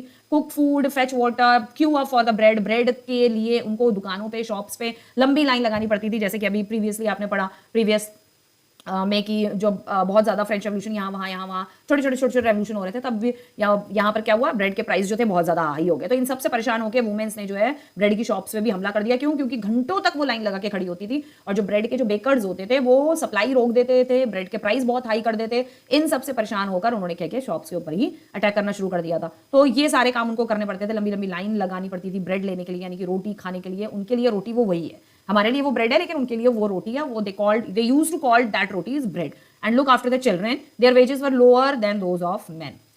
To discuss the voice, their interest, women started their own political clubs. अब उनकी बात तो कोई, वुमेन्स की बातें तो कोई इतना नहीं सुन रहा था, ना ही वुमेन्स की बातों पे जो है इतना ध्यान दिया जा रहा था। What they did, उन्होंने क्या किया, उन्होंने अपनी ओन पॉलिटिकल क्लब्स जो है ओपन कर लिए। न्यूज़पेपर्स, उन्होंने अपने न्यूज़पेपर्स में चीजें जो है प्रिंट आउट करवाना शुरू कर दी। About 60 women club make up in different French cities. जो फ्रांस की सिटीज थी, उन पूरी सिटीज में अबाउट 60 यानी 60 वुमेन क्लब्स, अलग अलग वुमेन क्लब बन गए थे। वो भी अपनी जो चीजें थी वो सुधारना चाहती थी, यानी कि अपने क्या कह सकते हो आप, अपना स्टेटस जो है सुधारना चाहती थी। And they want there women voting right, उनको वोटिंग राइट नहीं मिल रहा था, वोटिंग राइट वो चाहती थी। Society of a revolutionary and Republican women was most famous of them. और उस टाइम पीरियड में जो रेवोल्यूशनरी सोसाइटी बनी वुमेन्स की और जो रिपब्लिकन वुमेन्स थी वो काफी ज्यादा फेमस रही। मैंने आपको बताया ना कि वोटिंग अधिकार तो था नहीं उनको, तो इसलिए उनका मेन मुद्दा जो था वो था आपका वोट्स फॉर वुमेन, यानी कि वुमेन को भी पॉलिटिक्स में, गवर्नमेंट में, सोसाइटी में वोटिंग का अधिकार वुमेन को भी होना चाहिए। मेन डिमांड उनकी क्या थी? Right to women for women as well, right to vote for women as well. Women disappointed that the constitution, women काफी डिसअपॉइंटेड थी क्योंकि 1791 में भी जो है उनको कॉन्स्टिट्यूशन ने वोटिंग का अधिकार नहीं दिया, reduce them to passive citizen, और साथ ही साथ उनको पैसिव सिटीजन में रखा गया। वो एक्टिव नहीं थी क्योंकि वो वोट नहीं कर रही थी। They demand the right to vote, उनकी डिमांड थी कि उनको राइट टू वोट मिले, to be elected to the assembly, assembly में उनको भी इलेक्शन होना चाहिए, वो भी इलेक्ट होकर असेंबली में जाना चाहिए। एक वो वुमेन रिप्रेजेंटेटिव जिसे कहते हैं ना, एक वुमेन रिप्रेजेंटेटिव भी इलेक्ट होकर जो है इलेक्शन में जाना चाहिए, ठीक है, elected to the assembly and to hold political office. और एक वुमेन जरूर होनी चाहिए जो गवर्नमेंट के ऑफिशियल चीजों को जो है जो हैंडल करे, ठीक है। उनकी ये सारी डिमांड थी कि भाई एक पॉलिटिकल फिगर वुमेन की तरफ से भी एक रिप्रेजेंटेटिव होना चाहिए जो पॉलिटिकल ऑफिस में उनकी बात गवर्नमेंट तक पहुंचाए, ठीक है। ये इनकी कुछ डिमांड्स थी। रेवोल्यूशनरी गवर्नमेंट एंड वुमेन, अब आती है यहाँ पे रेवोल्यूशनरी गवर्नमेंट। एक रेवोल्यूशनरी गवर्नमेंट बन गई थी बाद में, ठीक है, जो वो गवर्नमेंट जो कि रेवोल्यूशंस करती रहती थी, ठीक है। And women, creation of a state, school में, स्टेट में स्कूल्स का क्रिएशन हुआ, schooling was made compulsory for all girls. उसके बाद रेवोल्यूशनरी जो गवर्नमेंट थी उसने वुमेन्स का किन किन चीजों में साथ दिया, वुमेन्स के लिए क्या क्या चेंजेस लेकर आए, गर्ल्स के लिए कंपलसरी एजुकेशन करी सभी गर्ल्स के लिए, their father could no longer force them into marriage against their will. ये भी कहा रेवोल्यूशनरी गवर्नमेंट ने कि उनके फादर जो है, जो डॉटर्स हैं, उनके फादर उनकी मर्जी के खिलाफ जबरदस्ती कम एज में उनकी शादी नहीं करेंगे। Marriage was made into a contract, marriage एक कॉन्ट्रैक्ट के तहत हुआ करती थी। Enter into freely and registered under civil law, तो marriage freely, enter into freely मतलब मैरिज में कोई घुसेगा तो फ्री होके घुसेगा, मैरिज कोई करेगा तो फ्रीली करेगा, मतलब उसके साथ कोई जबरदस्ती मैरिज उसके ऊपर थोपी नहीं जानी चाहिए। और जब वो मैरिज, कोई किसी की भी मैरिज होगी, लड़का लड़की किसी की भी जब मैरिज होगी, तो वो अंडर द सिविल लॉ यानी कोर्ट में जाकर उस मैरिज को रजिस्टर करवाना पड़ेगा उनको। Divorce was made legal, divorce को लीगल करार दे दिया गया, ठीक है, अगर डिवोर्स कोई लेना चाहता है तो वो लीगल है। Both man and women can apply, man और वुमेन दोनों ही डिवोर्स के लिए जो है वो अप्लाई कर सकते हैं, कोई ये नहीं है कि सिर्फ मैन ही करेगा या वुमेन करेगी, ठीक है। नेक्स्ट आता है women struggle for equal rights how ever continue. अब क्या था कि वुमेन्स जो अपने पॉलिटिकल राइट्स के लिए जो लड़ रही थी, वो उनका स्ट्रगल जो था, वो उनका जो रेवोल्यूशन था वो कंटिन्यू रहा कई सालों तक। उसके बाद जाकर उनको कहीं वोटिंग का अधिकार मिला। Rain of terror and women, again new जो है यहाँ पर एक रेन ऑफ टेरर आया और वुमेन्स के साथ क्या क्या चीजें हुई यहाँ पर, ठीक है, क्या था। अब एक और नया एक रेन ऑफ टेरर स्टार्ट हो गया, एक डर की सिचुएशन, डर की स्थिति जिसे कहते हैं वुमेन्स के साथ, ओके। अब एक नया रेन ऑफ टेरर क्या था, ये एक और नया आतंक और महिला का शासनकाल, यानी कि अब जो रिच वुमेन्स थी ना, जो रेवोल्यूशनरी गवर्नमेंट जो बताई थी कि रेवोल्यूशनरी गवर्नमेंट ने जो है वुमेन्स को कई ऐसे अधिकार दिए थे, ठीक है, कि स्कूल जाना कंपलसरी एंड ये सारी चीजें ना, ये रेवोल्यूशनरी गवर्नमेंट वाला था, ये आप देख रहे हो, ठीक है। तो ये रेवोल्यूशनरी गवर्नमेंट एंड वुमेन्स, तो रेवोल्यूशनरी गवर्नमेंट थी, गवर्नमेंट भी थी, उसमें वुमेन्स को अधिकार कई ऐसे दिए गए।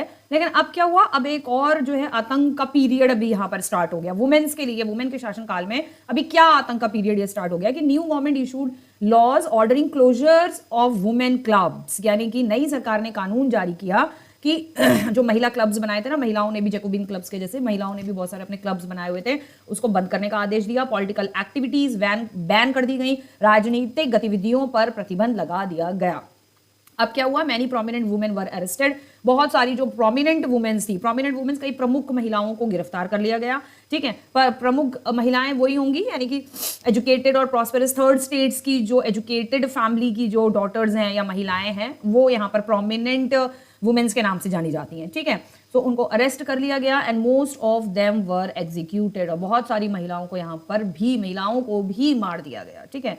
तो ये चल रहा था आपका फ्रांस में, इस तरीके की चीजें जो है ये फ्रांस में हो रही थी, है कि women movement for voting rights and equal wages continue through the next 200 years. तो वुमेन्स के जो ये मूवमेंट थे, किस चीज के मूवमेंट थे, किस चीज का रेवोल्यूशन था उनका, वोटिंग राइट्स, वो एक तो हक मांग रहे थे, इक्वल वेजेस का हक मांग रहे थे। ये करीब फ्रांस में 200 साल तक आगे चलता रहा, 200 years in many countries of the world. तो यानी कि ये चीज ये फ्रांस में ही नहीं बल्कि जब फ्रेंच रेवोल्यूशन के साथ साथ मोनार्की को उखाड़ फेंकने का जो आइडिया था, मोनार्की को उखाड़ फेंकने का आइडिया, ये यूरोप की बाकी कंट्रीज में जब स्प्रेड होने लगा, साथ ही साथ उनको ये आइडियाज भी मिले कि लिबर्टी क्या है, इक्वालिटी क्या है, फ्रेटर्निटी क्या है, ये सारी चीज़ें क्या है, डिस्क्रिमिनेशन नहीं होना चाहिए, हमें इक्वल राइट्स मिलने चाहिए। जब ये सारे आइडियाज़, ठीक है, क्या कहते हैं, जो एक बहुत फेमस आपके वो थे, मुझे अभी याद नाम नहीं आ रहा है, कार्ल मार्क्स, ठीक है, तो उनका भी यही था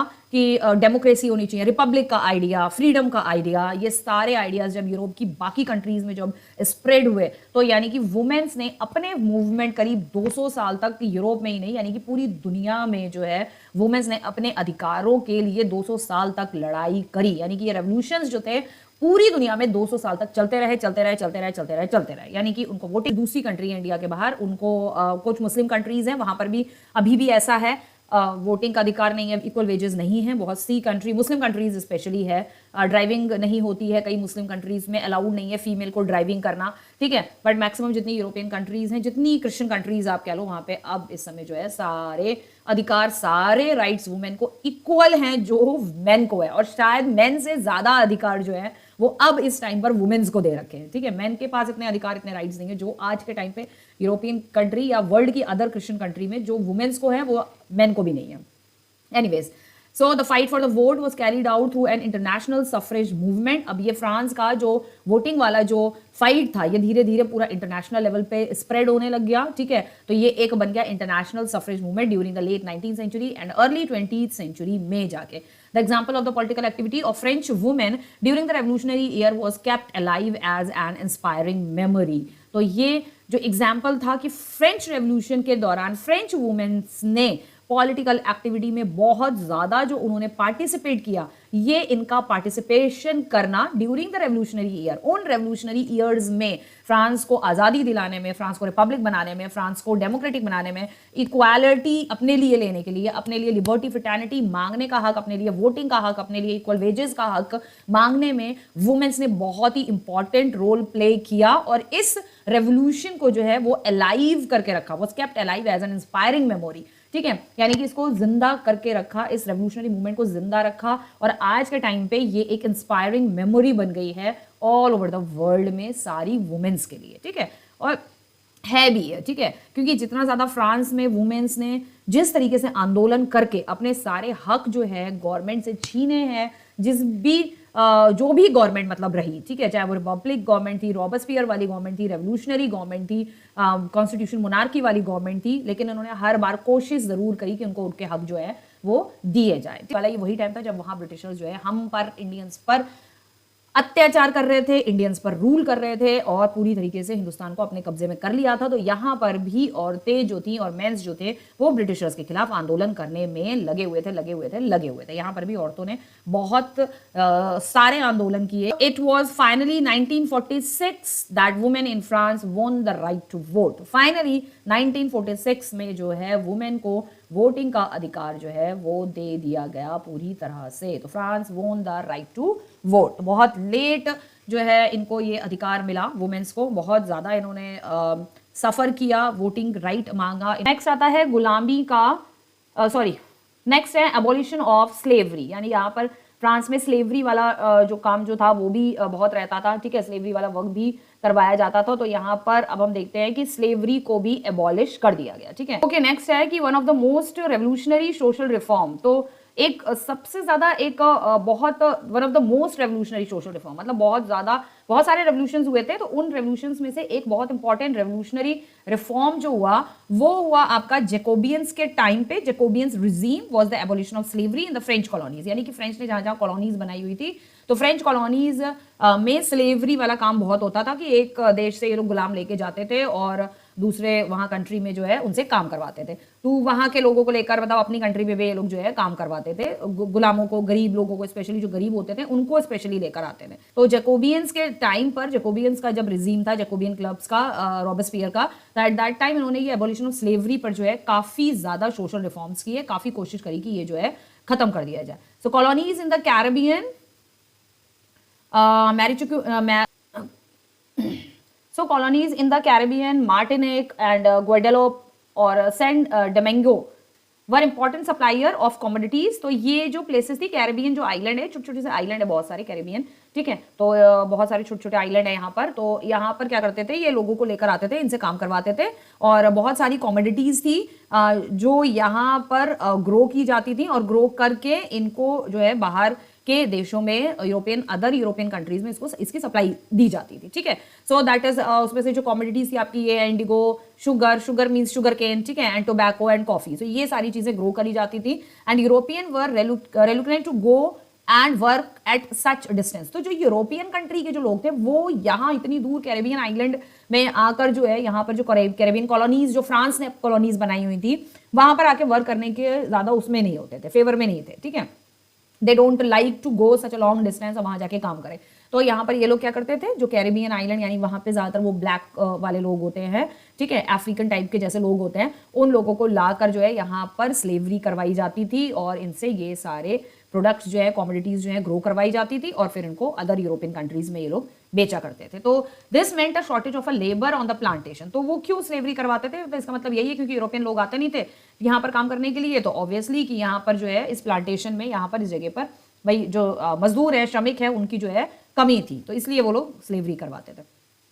सो एक ट्राइंगुलर स्लेव ट्रेड चलता था यहाँ पर, स्टार्टेड इन 17th सेंचुरी, जो कि 17th सेंचुरी में जो है स्टार्ट हुआ था। तो वो स्लेवरी बेसिकली ब्रिटिशर्स, जो यूरोपियन कंट्रीज, यूनाइटेड किंगडम, इस तरीके के लोग ये लोग यही काम करते थे। जो गरीब क्या होता था बच्चा, यहाँ पर जो है क्योंकि यूरोपियन लोग जो थे, जैसे मैंने आपको प्रीवियस स्लाइड में बताया कि यूरोपियन जो पीपल्स थे वो कैरेबियन आइलैंड्स पे जहां पर स्लेवरी होती थी, स्लेव ट्रेड वगैरह होता था, वहां पर जाके काम करना तो पसंद नहीं करते थे, लेकिन वो उन जो गरीब देश होते थे या जिन देशों को जो यूरोपियन कंट्रीज ने कॉलोनीज बना रखा था, वहां से उनको पैसा चाहिए होता था, ठीक है, वहां से इनको मैन्युफैक्चर्स, गुड्स वगैरह मैन्युफैक्चर्स करवाने थे, ठीक है।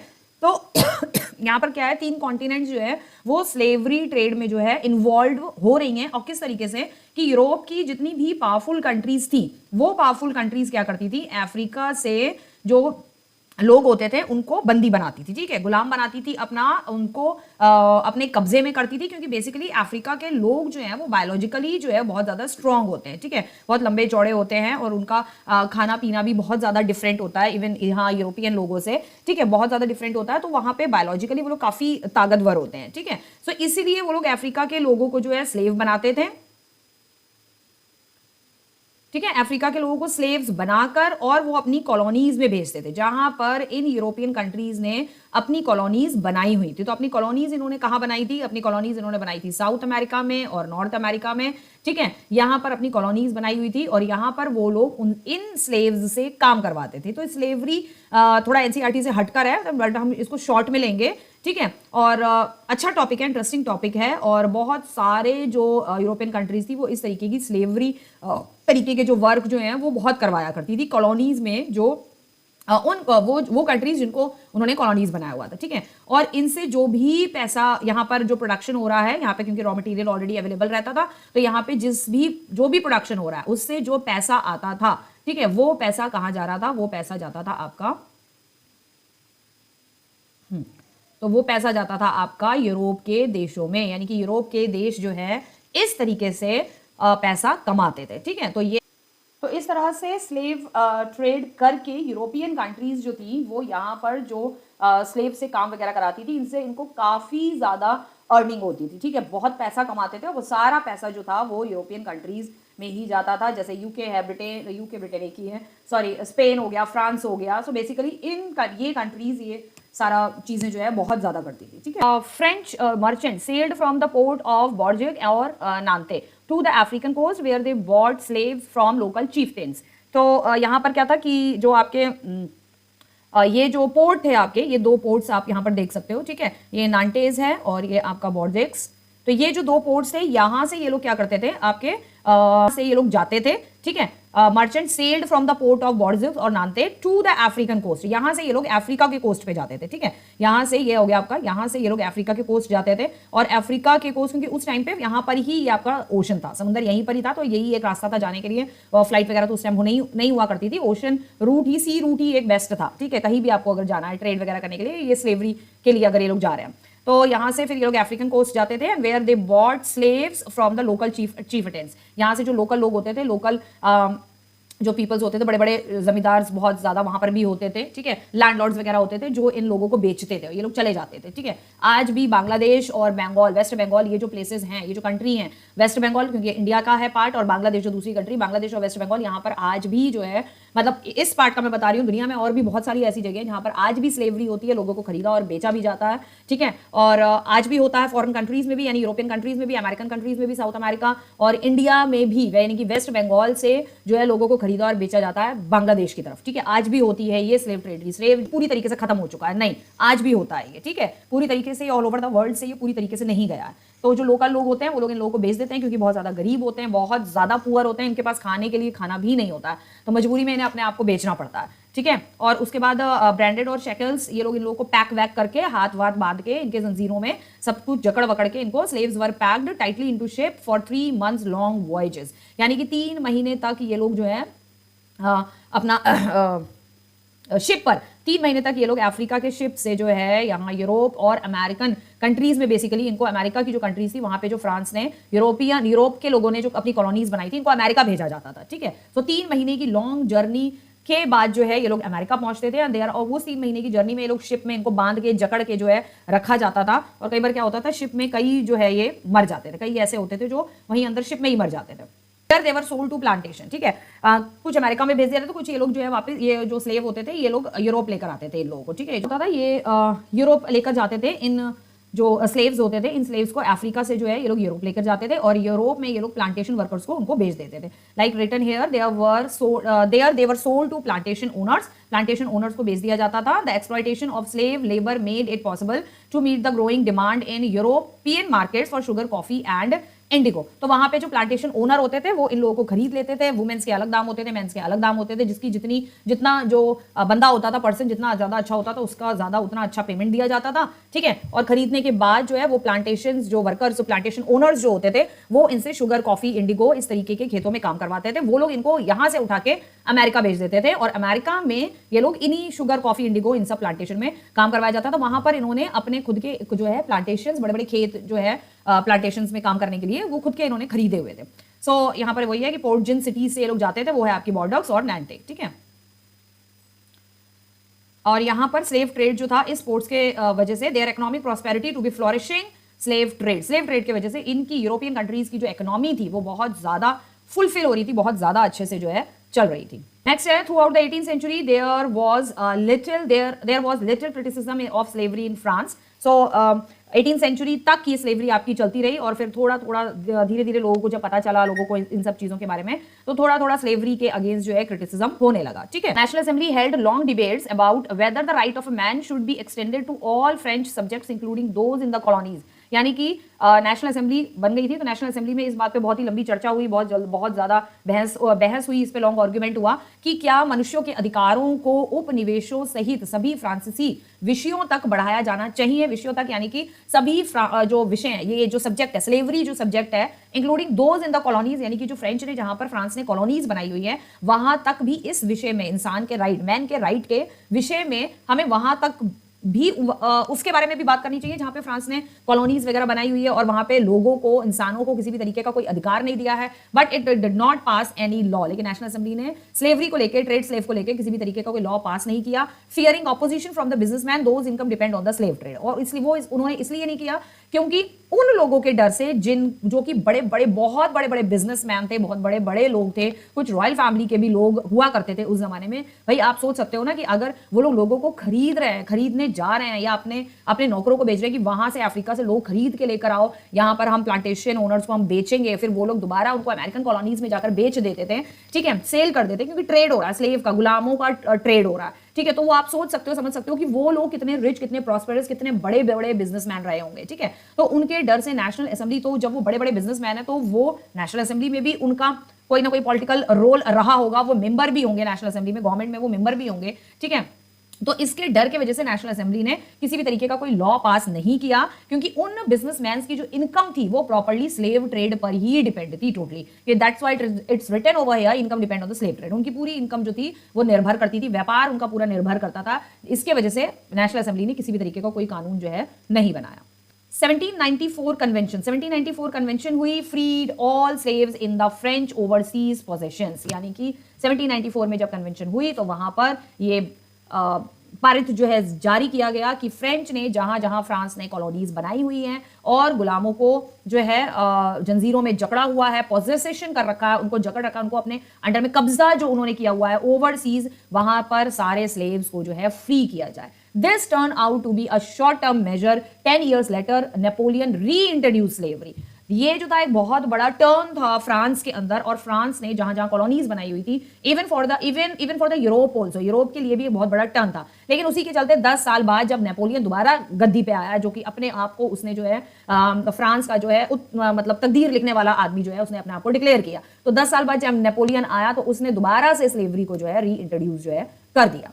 So plantation owner understood their freedom as including the right to enslave African Negroes in pursuit of their economic interest. अभी यहाँ पर जो प्लांटेशन ओनर्स थे, अंडरस्टैंड देयर फ्रीडम, मतलब वो ये समझते थे कि हमारी आज़ादी किसमें है, या मतलब हम आज़ादी से काम कैसे कर सकते हैं। हम आज़ादी से काम तभी कर सकते हैं कि जब हम जो अफ्रीकन निग्रोज हैं, गरीब होते हैं, उनके पास खाने के लिए कुछ नहीं होता है, बहुत ही दयनीय स्थिति होती है, हम अफ्रीकी निग्रो को जो है गुलाम बनाने का अधिकार के रूप में उन्होंने अपनी फ्रीडम समझी। ठीक है, कि उनके पास मतलब उनका जो आर्थिक हितों की पूर्ति, यानी कि उनकी आर्थिक हित, आर्थिक यानी इकोनॉमिक यानी कि पैसा, ठीक है, उनका काम, उनकी जो इकोनॉमिक कंडीशन है, प्लांटेशन ओनर की इकोनॉमिक कंडीशन तब सुधरेगी, प्लांटेशन ओनर की इकोनॉमिक कंडीशन तब अच्छी होगी कि जब वो अफ्रीकन निग्रो को जो है अपना गुलाम बना के जो है हमेशा के लिए रखेंगे। मतलब उनका काम जो था वो अफ्रीकन निग्रो के बिना नहीं चलेगा, या ये सोच लो अपने काम को बढ़ाने के लिए उन्हें अफ्रीकन निग्रो को गुलाम बनाकर रखना ही रखना है। So finally 1848 में slavery abolished in French colonies, but after Napoleon Bonaparte के भी जाने के बाद, मरने के बाद, इनके 1849 में जो है 1848 में सॉरी स्लेवरी जो थी पूरी तरीके से फ्रेंच कॉलोनीज में भी पूरी तरीके से एबॉलिश कर दी गई, खत्म कर दी गई पूरी।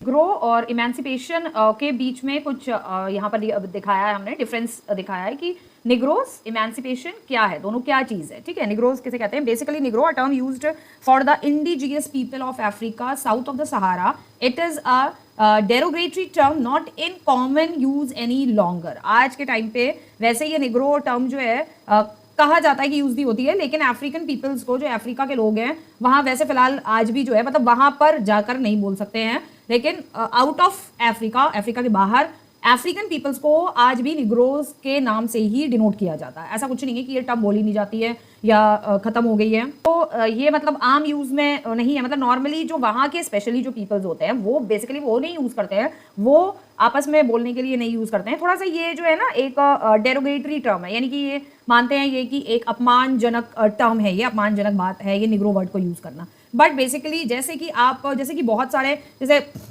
व्हाट आई एक्सपीरियंस्ड कि बहुत सारे जो हिंदू पीपल्स हैं in India also, specially in India में ही बेसिकली जो हिंदू पीपल्स हैं वो जो इंडिया के बाहर जितनी भी हमारी फॉरेन कंट्रीज हैं उन सबको वो लोग बोलते हैं जो कि एजुकेटेड इंडियंस, जो अनएजुकेटेड है, जिनको इतना पता नहीं है। इवन जो एजुकेटेड है उन लोगों के मुंह से भी मैंने अक्सर ये टर्म्स सुनी है। ठीक है, and basically I am an offline teacher और from last 14 years I am teaching offline. ठीक है, तो अभी मैंने ये ऑनलाइन स्टार्ट किया है, बट मैंने जो टर्म कुछ एजुकेटेड लोगों से भी जो टर्म मैंने सुनी है वो ये है कि इंडिया के बाहर के जितने भी फॉरेन कंट्रीज के लोग हैं दे डिनोटेड एज अंग्रेज, कि वो अंग्रेज है, चाहे वो क्या कहते हैं अमेरिकन पीपल हो, चाहे वो ऑस्ट्रेलियन पीपल हो, चाहे वो किसी भी बाहर कंट्री के देश के लोग हों, इवन यूरोपियंस हों, तो वो दे डोंट नो कि यूरोपियन पीपल बोला जाता है उन्हें। यूरोपियन जो है वो लोग अलग हैं फ्रॉम अमेरिका या साउथ अमेरिकन पीपल या नॉर्थ अमेरिकन पीपल से यूरोपियन लोग जो हैं वो अलग हैं। वो सबको क्या बोलते हैं कि जो गोरे होते हैं, जो वाइटिश हैं, रेडिश हैं, मतलब लाल लाल रहते हैं, बहुत ज़्यादा वाइट होते हैं, तो हमारे यहाँ के इंडिया के जो सो कॉल्ड हिंदू पीपल्स हैं, ठीक है, और वो चाहे एजुकेटेड हो चाहे अनएजुकेटेड हो, अनएजुकेटेड तो चलो बोलते हैं जो बोलते हैं, लेकिन मैंने जो एजुकेटेड लोग हैं उनसे भी मैंने सुना है कि वो कहते हैं इंडिया के बाहर के जितने भी फॉरेन कंट्री के लोग हैं उनको वो सबको बोलते हैं, सबको एक साथ इंक्लूड करते हैं कि ये सब अंग्रेज है। मतलब जहां गोरे उनको दिख जाएंगे, गोरे पीपल्स दिख जाएंगे, तो सेम एज इट इज यहाँ पर भी है। अफ्रीकन पीपल को अफ्रीका के बाहर, अफ्रीका में नहीं ये वर्ड यूज किया जाता है क्योंकि अफ्रीका में वो इस वर्ड को एक अपमानजनक नजरों से देखते हैं, लेकिन अफ्रीका के बाहर आज भी ये टर्म यूज होती है। We people also use to call की निग्रोज पीपल होते हैं, अफ्रीका में ज्यादातर निग्रोज होते हैं। बेसिकली निग्रोज जो है ये वर्ड अभी से नहीं, बहुत काफी टाइम से ये वर्ड जो है यूज किया जाता है। ठीक है, emancipation the act of free, यानी कि ये जो आपको निग्रो यहाँ पर ये जो खड़ा हुआ दिख रहा है इस जगह पे, ये एक्ट ऑफ फ्री, यानी कि ये आजाद हो गए, ये स्लेव्स थे जिनसे स्लेवरी कराई जाती थी ना, अमेरिका यूरोपियंस जो थे अफ्रीकन से स्लेवरी कराते थे, तो ये अब यहाँ पर ये अपनी खुशी जाहिर कर रहा है कि भाई अब हम जो है आजाद हो गए, अब स्लेव्स जो है वो आजाद हो गए, ठीक है। निग्रो जो वर्ड है उसका मीनिंग ही है ब्लैक, ठीक है, तो ये संबोधित किया है ब्लैक लोगों को, ब्लैक पर्सन्स को ये वर्ड जो है बोला गया था। एंड जो ओरिजिन है ये निग्रोज का, तो निग्रोइड्स जो है बेसिकली, जो निग्रोस है, जो निग्रोइड्स हैं, जो निग्रो लोग अफ्रीका में रह रहे हैं, ये बेसिकली इनका जो ओरिजिन है वो पुर्तगीज से है, ठीक है। और जो एशियंट आपका जो स्पेनिश और एशियंट ग्रीक एमिटोलॉजिकल रूट्स है इनकी, यानी कि जो अफ्रीका के निग्रो हैं वो पुर्तगीज स्पेनिश लोगों की रूट्स हैं, यानी पुर्तगीज वहाँ अफ्रीका आए थे, वहाँ सेटल डाउन हुए, और उनकी ही जो रूट्स हैं, जो उनके मतलब जनरेशन टू जनरेशन जो थी वो वहाँ पे यहाँ पर रहने लगी, और रहने के साथ साथ उन्हीं की ही ये जनरेशन जो है चली आ रही है, जिनको निग्रोज कहा जाता है। जो the revolution and everyday life, तो अब हम देखते हैं जितने भी रेवोल्यूशंस हुए फ्रेंच रेवोल्यूशन के दौरान, और उनकी एवरीडे जो डेली की जो लाइफ थी लोगों की, मैन वुमेन्स की, किस तरीके से उनकी लाइफ जो है वो चेंज हो रही थी, किस तरीके से बहुत सारी चीज़ें उनकी लाइफ में घटित हो रही थी, तो वो चीज़ें अब हम यहाँ पर देखेंगे। एक ये पिक्चर हमने डाली है, द ईयर्स फॉलोइंग 1789 का टाइम है ये in France, saw many changes in the life of man women and children, that I already told you कि इस दौरान जो है मैन वुमेन और बच्चों की लाइफ में भी बहुत सारे चेंजेस हुए फ्रेंच रेवोल्यूशन के दौरान, और फ्रांस में जो छोटे छोटे रेवोल्यूशंस आई, तो the revolutionary government took it upon themselves to pass law that would translate the ideals of liberty and equality into everybody practice. यहाँ पर जो रेवोल्यूशनरी गवर्नमेंट अब जो बनी हुई थी, तो उस रेवोल्यूशनरी गवर्नमेंट ने एक नया लॉ पास किया। अब वो लॉ क्या था? वो लॉ ये था कि जो भी रोजमर्रा की लाइफ है, रोजमर्रा की लाइफ में हम लिबर्टी यानी कि स्वतंत्रता और समानता यानी कि इक्वालिटी, दोनों को हम एवरीडे लाइफ में उसको यूज करेंगे, ठीक है। रोजमर्रा के व्यवहार में ये लिबर्टी और इक्वालिटी को हम लेकर आएंगे, जिससे लोगों को ये पता चलेगा कि लिबर्टी की क्या इंपॉर्टेंस है और आपकी इक्वालिटी की क्या इंपॉर्टेंस है, फ्रीडम की क्या इंपॉर्टेंस है, रिपब्लिक होने का क्या इंपॉर्टेंस है, तो इसे हम रोजमर्रा की लाइफ में लेकर आएंगे, ठीक। एबॉलिशन ऑफ सेंसरशिप, सेंसरशिप सबसे पहले हटा दी गई। So important law came into effect soon after the storming of the Bastille in the summer of 1789, यानी कि 89, I don't know हिंदी, 1789 के बाद जो है बेस्टाइल, गर्मियों में बेस्टाइल पे अटैक हुआ था, तो गर्मियों के दौरान बेस्टाइल के तूफान के तुरंत बाद जो है एक इंपॉर्टेंट लॉ जो है वो जारी किया गया, पास किया गया इन द ओल्ड रिजिम, यानी कि जो पुराने टाइम का फ्रांस था, अभी फ्रांस रिपब्लिक हो गया, नए लॉज बने, नए रूल्स एंड रेगुलेशंस बने, लोगों को समानता का अधिकार मिला, लोगों को स्वतंत्रता मिली। लेकिन ओल्ड रिजिम में क्या था? ऑल रिटन मटीरियल, जितना भी रिटन मटीरियल था, कल्चरल एक्टिविटीज जो फ्रांस में हो रही हैं, फ्रांस में जो भी घटनाएं हो रही हैं, उनको लिखने का, बुक्स में, न्यूज़पेपर्स, प्लेज होते थे वहां पर, ठीक है, could be published or performed only after they had been approved by the censor of the king। मतलब कुछ भी गतिविधियां फ्रांस में होंगी और अगर उन गतिविधियों को आपको न्यूज़पेपर में छापना है, पैम्पलेट छपवाने हैं, आर्टिकल्स उनके निकालने हैं, ठीक है, प्लेज, उसके ऊपर जो फ्रांस में जो भी घटनाएं हो रही है उनके ऊपर प्लेज बनाने हैं, तो विदाउट किंग की परमिशन के, विदाउट, जब तक किंग परमिशन नहीं देगा, किंग उसे चेक नहीं करेगा, देखेगा नहीं, सेंसर नहीं करेगा, तब तक जो है वो पब्लिश्ड नहीं होंगे, ना ही वो परफॉर्म होंगे। परफॉर्म मींस प्ले जो परफॉर्म्स होते थे। नाउ अब क्या हुआ? जो रेवोल्यूशनरी गवर्नमेंट थी उसने क्या किया? Declaration of the rights of man and citizen, mens और उनके राइट्स ऑफ मैन, मैन के राइट और सिटीजन्स के राइट, उनको डिक्लेयर किया। प्रोक्लेम्ड फ्रीडम ऑफ स्पीच, जो नागरिक के अधिकारों की घोषणा में उन्होंने भाषण देना, अभिव्यक्ति की स्वतंत्रता को एक प्राकृतिक अधिकार जो है वो घोषित किया, यानी कि एक स्पीच देना, expression to be natural right, अपने व्यूज एक्सप्रेस करना, अपने व्यूज लोगों को बताना, ये मैन का, सिटीजन्स का, मतलब लोग जो रह रहे हैं उनका एक प्राकृतिक अधिकार है ये, ठीक है। So newspaper, pamphlets, books, printed pictures described and discussed the event and changing taking place in France। तो अब क्या हो रहा था? समाचार पत्र हो गए, पैम्फलेट हो गए, किताबें हो गई, और मुद्रित जो चित्र वगैरह होते थे, प्ले वगैरह होते थे थिएटर्स वगैरह में, पिक्चर्स वगैरह जगह जगह फ्रांस में, जैसे हमारे यहाँ होर्डिंग्स होती है ना, अब आजकल इंडिया में ऑल ओवर द वर्ल्ड अब होर्डिंग्स लगाई जाती हैं बड़ी बड़ी, कि भाई ये चुनाव के लिए ये होर्डिंग्स हो रही है, चुनाव के लिए एडवर्टाइजमेंट के लिए होर्डिंग्स लगती हैं, तो उसी तरीके उस टाइम पे पिक्चर्स लगती थी, ठीक है। तो उन पिक्चर्स के लिए और घटनाओं का वर्णन और चर्चा की गई फ्रांस में हो रहे बदलाव की, यानी कि अब फ्रांस में जो भी चेंजेस हो रहे थे उन पे चर्चा होती थी, लोग चर्चा करते थे, साथ ही साथ उन घटनाओं का वर्णन आपके बुक्स में, प्रिंटेड पिक्चर्स में, पैम्फलेट्स में, न्यूज़पेपर्स में, पूरी फ्रांस की सारी गतिविधियां फ्रांस में जहां जहां क्या हो रहा था, अब उसको सेंसरशिप मिल गई थी। सेंसरशिप मतलब हटा दी गई थी, ठीक है, सॉरी, सेंसरशिप हटा दी गई थी, एबॉलिशन ऑफ सेंसरशिप। उसमें अब किसी भी राजा वगैरह का वो नहीं होगा कि भाई राजा अप्रूव्ड करेगा, किंग अप्रूव्ड करेगा तब ही ये सब कुछ छपेगा। तो एबॉलिशन, सेंसरशिप जो एबॉलिश हुई, इसमें और क्या क्या चीजें थी? और था आपका freedom of the press, also meant that opposing views of event could be expressed, यानी कि प्रेस को ये भी स्वतंत्रता हासिल हो गई थी, लेकिन स्वतंत्रता का अर्थ यह भी था यहाँ पर कि जो भी घटनाएं हो रही हैं उन पे उनके फेवर में तो लोगों की बातें छप रही हैं कि जो भी घटनाएं हो रही है फ्रांस में ये अच्छा हो रहा है, ये अच्छा हो रहा है, या फ्रेंच रेवोल्यूशन से ये बातें अच्छी हो रही हैं, ये बातें अच्छी हो रही हैं, लेकिन उन पर विरोधी विचार व्यक्त किए जा सके, ये भी प्रेस को फ्रीडम ये भी दे दी गई थी। मीडिया को जिसे हम कह सकते हैं, ये नहीं कि आप जो है मीडिया या प्रेस एक ही तरफ का कहते हैं ना, सिक्के का सिर्फ एक ही पहलू दिखा रहे, दूसरा क्या है, दूसरा पहलू क्या है, वो कोई भी मीडिया नहीं दिखा रही है। जैसे कि आजकल बीजेपी और कांग्रेस का चल रहा है, बीजेपी क्या क्या घोटाले कर रही है और क्या नहीं कर रही है वो मीडिया नहीं दिखा रही है, क्योंकि उसे कहा जा उसको जो है बहुत सारे लोग जो गोदी मीडिया कहते हैं, मोदी की खरीदी हुई जो मीडिया है, ठीक है, तो वो नहीं दिखा रही है कि बीजेपी क्या क्या घोटाले कर रही है, लेकिन कांग्रेस क्या कर रही है या अदर पार्टी क्या कर रही है, वो सारी चीजें जो है दिखाई जा रही है। Each side sought to convince the others of its position through the medium of print, plays, songs and festivals, processions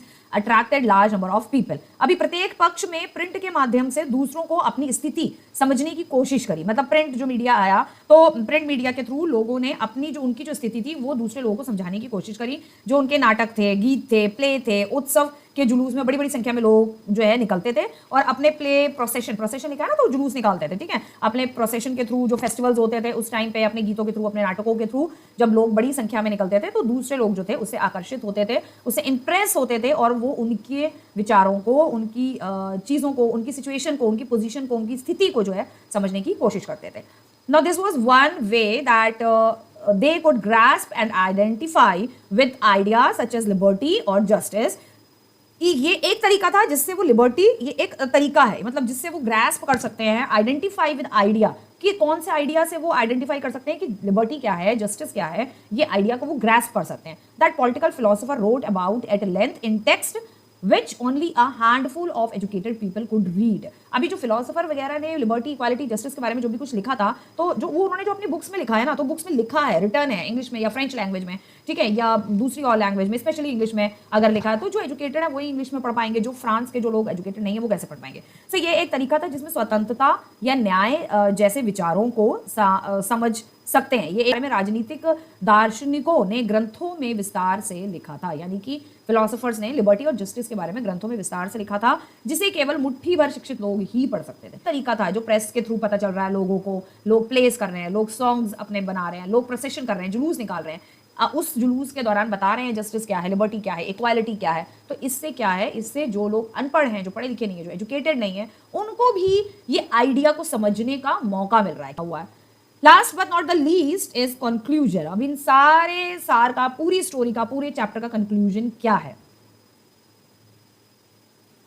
और कंक्लूजन क्या निकला इन सब का। कंक्लूजन ये निकलता है कि इन 1804 में Napoleon Bonaparte crowned himself emperor of France, ठीक है। तो नेपोलियन बोनापार्ट ने, ये सारी चीजें होने के बाद नेपोलियन बोनापार्ट ने फ्रांस को जो है अपने कब्जे में ले लिया था, ठीक है, फ्रांस को अपने कब्जे में ले लिया और 1804 में, और उसने अपने आप को फ्रांस का एम्परर भी घोषित कर दिया, ठीक है।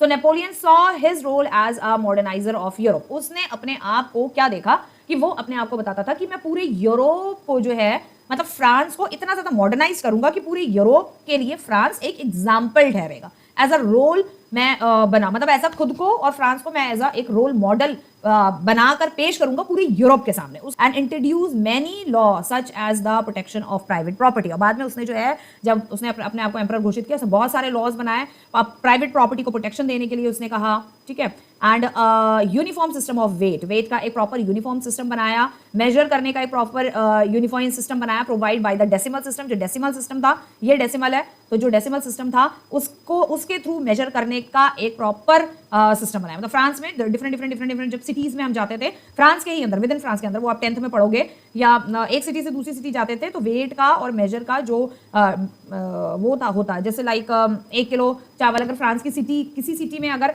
1 किलो चावल 40 रुपए का है, तो वो दूसरी सिटी में जो है 60 रुपए का है, ठीक है। वहां वेट वो लोग अलग तरीके से मेजर कर रहे हैं, यहाँ वेट वो लोग अलग तरीके से मेजर कर रहे हैं। ये एक इशू था, ठीक है, not in the France but ये होल ऑफ द यूरोप में ये एक तरीके का इशू बना हुआ था। Initially, many saw Napoleon as a liberator who would bring freedom for the people। अच्छा, स्टार्टिंग में जब बहुत सारे चेंजेस नेपोलियन कर रहा था, बड़ा अच्छा, इसने कुछ चीजें बहुत अच्छी भी करी थी, ऐसा नहीं है। नेपोलियन वाज अ किंग और वाज अ एम्परर, जिस एम्परर बेसिकली उसने बहुत सारी चीजें फ्रांस के लिए अच्छी भी करी, लेकिन बहुत सारी चीजें उसने गलत भी करी। मतलब वो उस टाइप का किंग नहीं था लुई 16 की तरह जो बस जनता को लूट लूट के खाने पे लगा हुआ था, इस तरीके का नहीं था। उसने बहुत सारी चीजें अच्छी भी करी। तो अच्छी को देखते हुए वहां के लोग ये समझ रहे थे कि बहुत ही लिबरेटर है, बहुत लिबरल है, बहुत सारी चीजों को हमारी समझेगा और यही फ्रांस को बिग फ्रीडम दिलाएगा। But soon the Napoleonic armies came to be viewed everywhere as an invading force. और सून क्या किया उसने, अपनी आर्मी हर जगह भेज के यहाँ वहां की जो स्टेट्स थे फ्रांस के आसपास की जो कॉलोनीज थी उनको जो है इन्वेड किया, उनको फ्रांस में मिलाना शुरू कर दिया। And he was finally defeated at the Waterloo in 1815। और 1815 तक उसने फ्रांस पे राज किया और इसी तरीके से इन्वेड करता रहा, हर जगह डिफरेंट प्लेसेस पे इन्वेड करता रहा, उनको वो कॉलोनीज अपने में इसने फ्रांस में मिलाता रहा। बट फाइनली वाटरलू की जो वॉर हुई वहां पर 1815 में नेपोलियन जो था वो हार गया। ठीक है, हमारी बैटल ऑफ वाटरलू की लड़ाई क्या हुआ, कैसे हुआ। तो वाटरलू की ये लड़ाई 1815 में जब नेपोलियन हार गया था, ये आप पढ़ोगे नेक्स्ट टाइम, आप अपने यानी कि क्लास 10th में आप पढ़ोगे। नेक्स्ट हम देखते हैं कि इसने क्या क्या अपनी जर्नी में क्या क्या चीजें फ्रांस में इसने चेंजेस किए और क्या क्या हुआ। ठीक है, so idea of liberty and democratic rights और the most important legacy of the French Revolution. French Revolution जो हुआ उसमें जो सबसे इंपॉर्टेंट चीज थी वो लोग ये चाहते थे कि भाई आइडिया ऑफ लिबर्टी होनी चाहिए, भाई हमें स्वतंत्रता मिलनी चाहिए, डेमोक्रेटिक राइट्स हमें जरूर मिलनी चाहिए। फ्रेंच रेवोल्यूशन का मेन मोटिव था वो था आपका आइडिया ऑफ लिबर्टी और दूसरा डेमोक्रेटिक राइट्स की मांग वहां के लोग बहुत टाइम से करते आ रहे थे। Soon the idea of French Revolution spread across the globe और धीरे धीरे यही आइडिया फ्रेंच रेवोल्यूशन का फ्रांस में तक सीमित ना रहकर ऑल ओवर द यूरोप और यूरोप के बाद ऑल ओवर द वर्ल्ड में ये पूरा आइडिया स्प्रेड हो गया। Colonised people rework the idea of freedom. जो कॉलोनाइज्ड पीपल थी यानी फ्रांस ने जहां पर अमेरिका में यहाँ वहां यूरोपियन कंट्रीज ने जहां कॉलोनीज अपनी बनाई हुई थी, मतलब दूसरी सिटीज में दूसरी कॉन्टिनेंट्स में जा वो कॉलोनी में रहने वाले जो पीपल्स थे कॉलोनाइज्ड पीपल, उन्होंने इस आइडिया ऑफ फ्रीडम को दोबारा से इस पे काम करना शुरू किया। From bondage into their movements to create a sovereign nation states. मतलब एक बॉन्डेज से लेकर यानी कि हम जो है हर तरीके से हम जो है हर समय बॉन्डेज हर टाइम बॉन्डेज में गिरे हुए, यानी कि उनके ऊपर बंधन है बहुत सारे ना, उनको फ्रीडम है, प्रेस की फ्रीडम नहीं थी, ठीक है, लिबर्टी नहीं थी, इक्वालिटी नहीं है, इक्वल नहीं मानते हैं लोग उन्हें, गरीब और पुअर का बहुत रिच एंड पुअर का जो है बहुत ज्यादा गैप है, वहां मिडिल क्लास फैमिली बीच में उभर के आ गया। ठीक है, फ्रेंच रेवोल्यूशन के दौरान जो फ्रांस की पूरी जो स्टोरी चली है अभी तक की, और वहां पर मिडिल क्लास जो फैमिली है वो भी पुअर लोग को इतना ज्यादा इंपॉर्टेंस नहीं दे रही है। ठीक है, सो ये सारी चीजें थी, तो जिसके वजह से जो है लोग का ये विचार था कि भैया हमें एक ऐसा स्टेट चाहिए जो कि सोवरेन नेशन स्टेट्स हो। उनके जो मूवमेंट थे इनटू देयर मूवमेंट, उन्होंने अपने मूवमेंट में ये चीज शामिल करी to create a sovereign nation state. हमें एक स्वतंत्र समृद्ध राष्ट्र चाहिए, मतलब स्वतंत्र हो, किसी कोई भी फॉरेन के बाहर के रूल उसके ऊपर ना लागू हो, बाहर की कंट्री जो है, ये कॉलोनाइज्ड पीपल्स का मूवमेंट था। ठीक है, कॉलोनाइज्ड पीपल ऐसा चाहते थे। यहाँ क्या था, Tipu Sultan, Raja Ram Mohan Roy are two example of the individual who responded to the idea coming from the revolutionary France. अभी ये जितना जो भी आप फ्रेंच रेवोल्यूशन के पीरियड जो टाइम पीरियड है ना 1789, 1804, 1815 जो नेपोलियन जिस वाटरलू में हारे, ये जो जितना टाइम पीरियड था ना, 1791 में न्यू रेवोल्यूशनरी गवर्नमेंट बनी, 92 में 1792 में रेवोल्यूशनरी गवर्नमेंट ने ये किया वो किया, जितना जो टाइम पीरियड आप पढ़ रहे हो वही ये सेम वही टाइम पीरियड हो था जब यहाँ फ्रेंच रेवोल्यूशन चल रहा था। वहां इंडिया भी जो है अपने स्वतंत्र समृद्ध राष्ट्र के लिए लड़ाई लड़ रही थी। वहां के फ्रीडम फाइटर्स भी जो थे दबा के जो है लड़ाई लड़ने में लगे हुए थे और हमारे इंडिया के जो फ्रीडम फाइटर थे वो भी यही चाहते थे कि संप्रभुत्व राष्ट्र स्वतंत्र राष्ट्र जो है हमें जल्द से जल्द जो है वो मिलने पाए। तो उसी दौरान टीपू सुल्तान और राजा राम मोहन, क्योंकि उस समय हमारे कंट्री में मुगलों का राज भी था, हिंदू किंग्स भी थे और हमारे फ्रीडम फाइटर्स भी उभर के धीरे धीरे आने लगे। बहुत सारी 3-4 पीढ़ियां चल रही थी। कुछ हिंदू किंग्स पहले के रह रहे थे, मुगल्स आए तो उन्होंने हिंदू किंग्स पे राज किया, मारा भी बहुत सारे हिंदू किंग्स को। ठीक है, तो थोड़े बहुत फिर इधर ब्रिटिश आ गए तो थोड़े बहुत ही आपके हिंदू किंग्स बच गए थे, थोड़े बहुत यहाँ मुगल्स बच गए। ब्रिटिशर्स ने यहाँ तक 19th सेंचुरी तक जो है ब्रिटिशर्स ने अच्छा खासा थाक जमा ली थी इंडिया पे। ठीक है, हर चीज पे, इंडस्ट्रीज पे, एग्रीकल्चर पे, एजुकेशन पे, जुडिशरी पे, एग्जीक्यूटिव्स पे, बहुत सारी चीजों पे ब्रिटिशर्स ने कब्जा कर लिया था 19th सेंचुरी तक। ठीक है, अर्ली 19th सेंचुरी तक।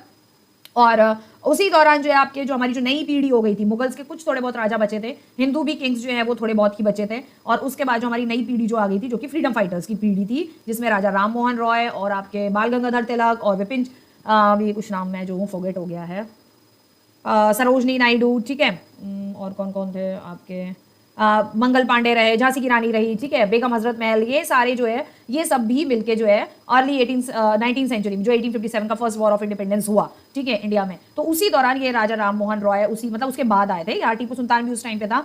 ये भी वही अपनी स्वतंत्रता की लड़ाई जो है अंग्रेजों से लड़ रहे थे।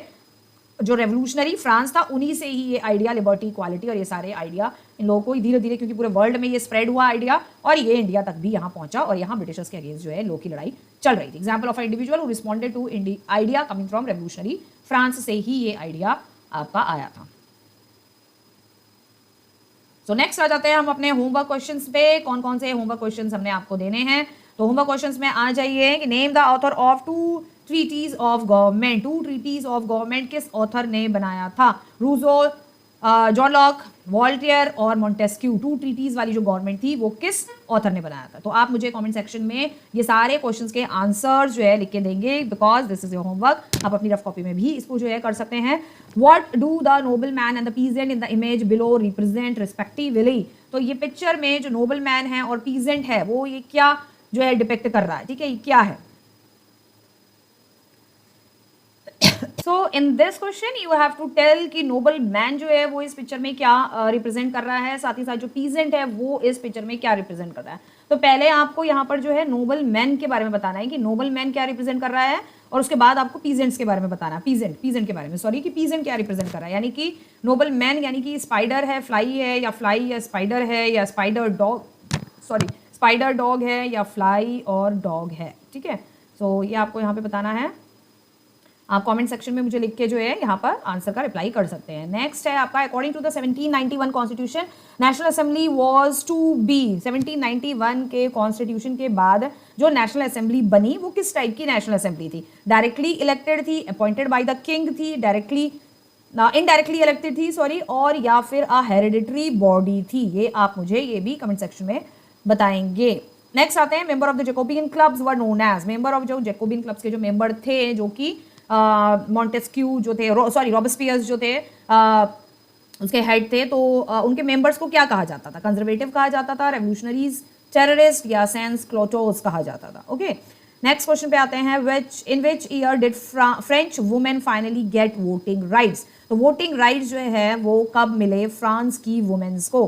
1946 में मिले, या 1950 में मिले, आपके 1956 या 1966? तो आप मुझे इसे कमेंट सेक्शन में लिख के बताएंगे। बहुत अच्छे और इजी क्वेश्चंस हैं, बेसिकली एनसीईआरटी से ही निकाले हुए क्वेश्चंस हैं जो आपके एग्जाम में डेफिनेटली आ सकते हैं। सारे नहीं कहूंगी कि सारे आ जाएंगे, बट इनमें से कुछ क्वेश्चंस आपको एग्जाम में मिल सकते हैं। सो कैसा रहा आपका ये चैप्टर? आई होप आपको चैप्टर जो है बहुत अच्छे से समझ में आया होगा, and I tried my best to make you understand people. और ये लेक्चर आपको आज है वो डिलीवर हो रहा है। उसके बाद हमारा इसी चैनल पे आपके 9th के सारे क्लासेस जो हैं, सारे चैप्टर्स जो हैं आएंगे, और साथ ही साथ 9th के साथ साथ 10th के भी आएंगे।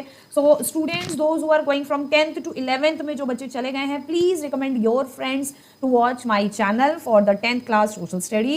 एंड जो बच्चे 8th से 9th में आए हैं, तो 10th क्लास के बच्चे, उनको भी प्लीज 9th क्लास के बच्चों को भी रिकमेंड करें, और 9th वाले बच्चे प्लीज 8th वालों को भी रिकमेंड करें कि आप मेरे चैनल पे सोशल स्टडी के सारे लेक्चर्स जो हैं आपको आज यहाँ पर मतलब 1 by 1 जो है आपको मिलते रहेंगे। सारा हिस्ट्री, सिविक्स, ज्योग्राफी, इकोनॉमिक्स सब कुछ आपको यहाँ पे मिलेगा, प्लस एनसीईआरटी के क्वेश्चंस भी मिलेंगे, प्लस आपको पीवाईक्यूज भी बीच बीच में मिलते रहेंगे, और रिसोर्स बेस्ड क्वेश्चंस भी मिलेंगे, पिक्चर्स बेस्ड क्वेश्चंस भी आपको मिलते रहेंगे ड्यूरिंग द चैप्टर के टाइम पीरियड में हम वो क्वेश्चंस भी बीच बीच में डिस्कस करते रहेंगे। So please 9th class students जो 10th में आ चुके हैं, 9th के बच्चे 8th क्लास को भी प्लीज रिकमेंड करें कि जो है वो इस चैनल को जरूर सब्सक्राइब करें, और इस चैनल पे क्योंकि सारे आपका सोशल स्टडी का सारा सिलेबस आपको मिलेगा। So thank you everyone, and bye bye, and all the best for your whole session. I hope you are doing very well.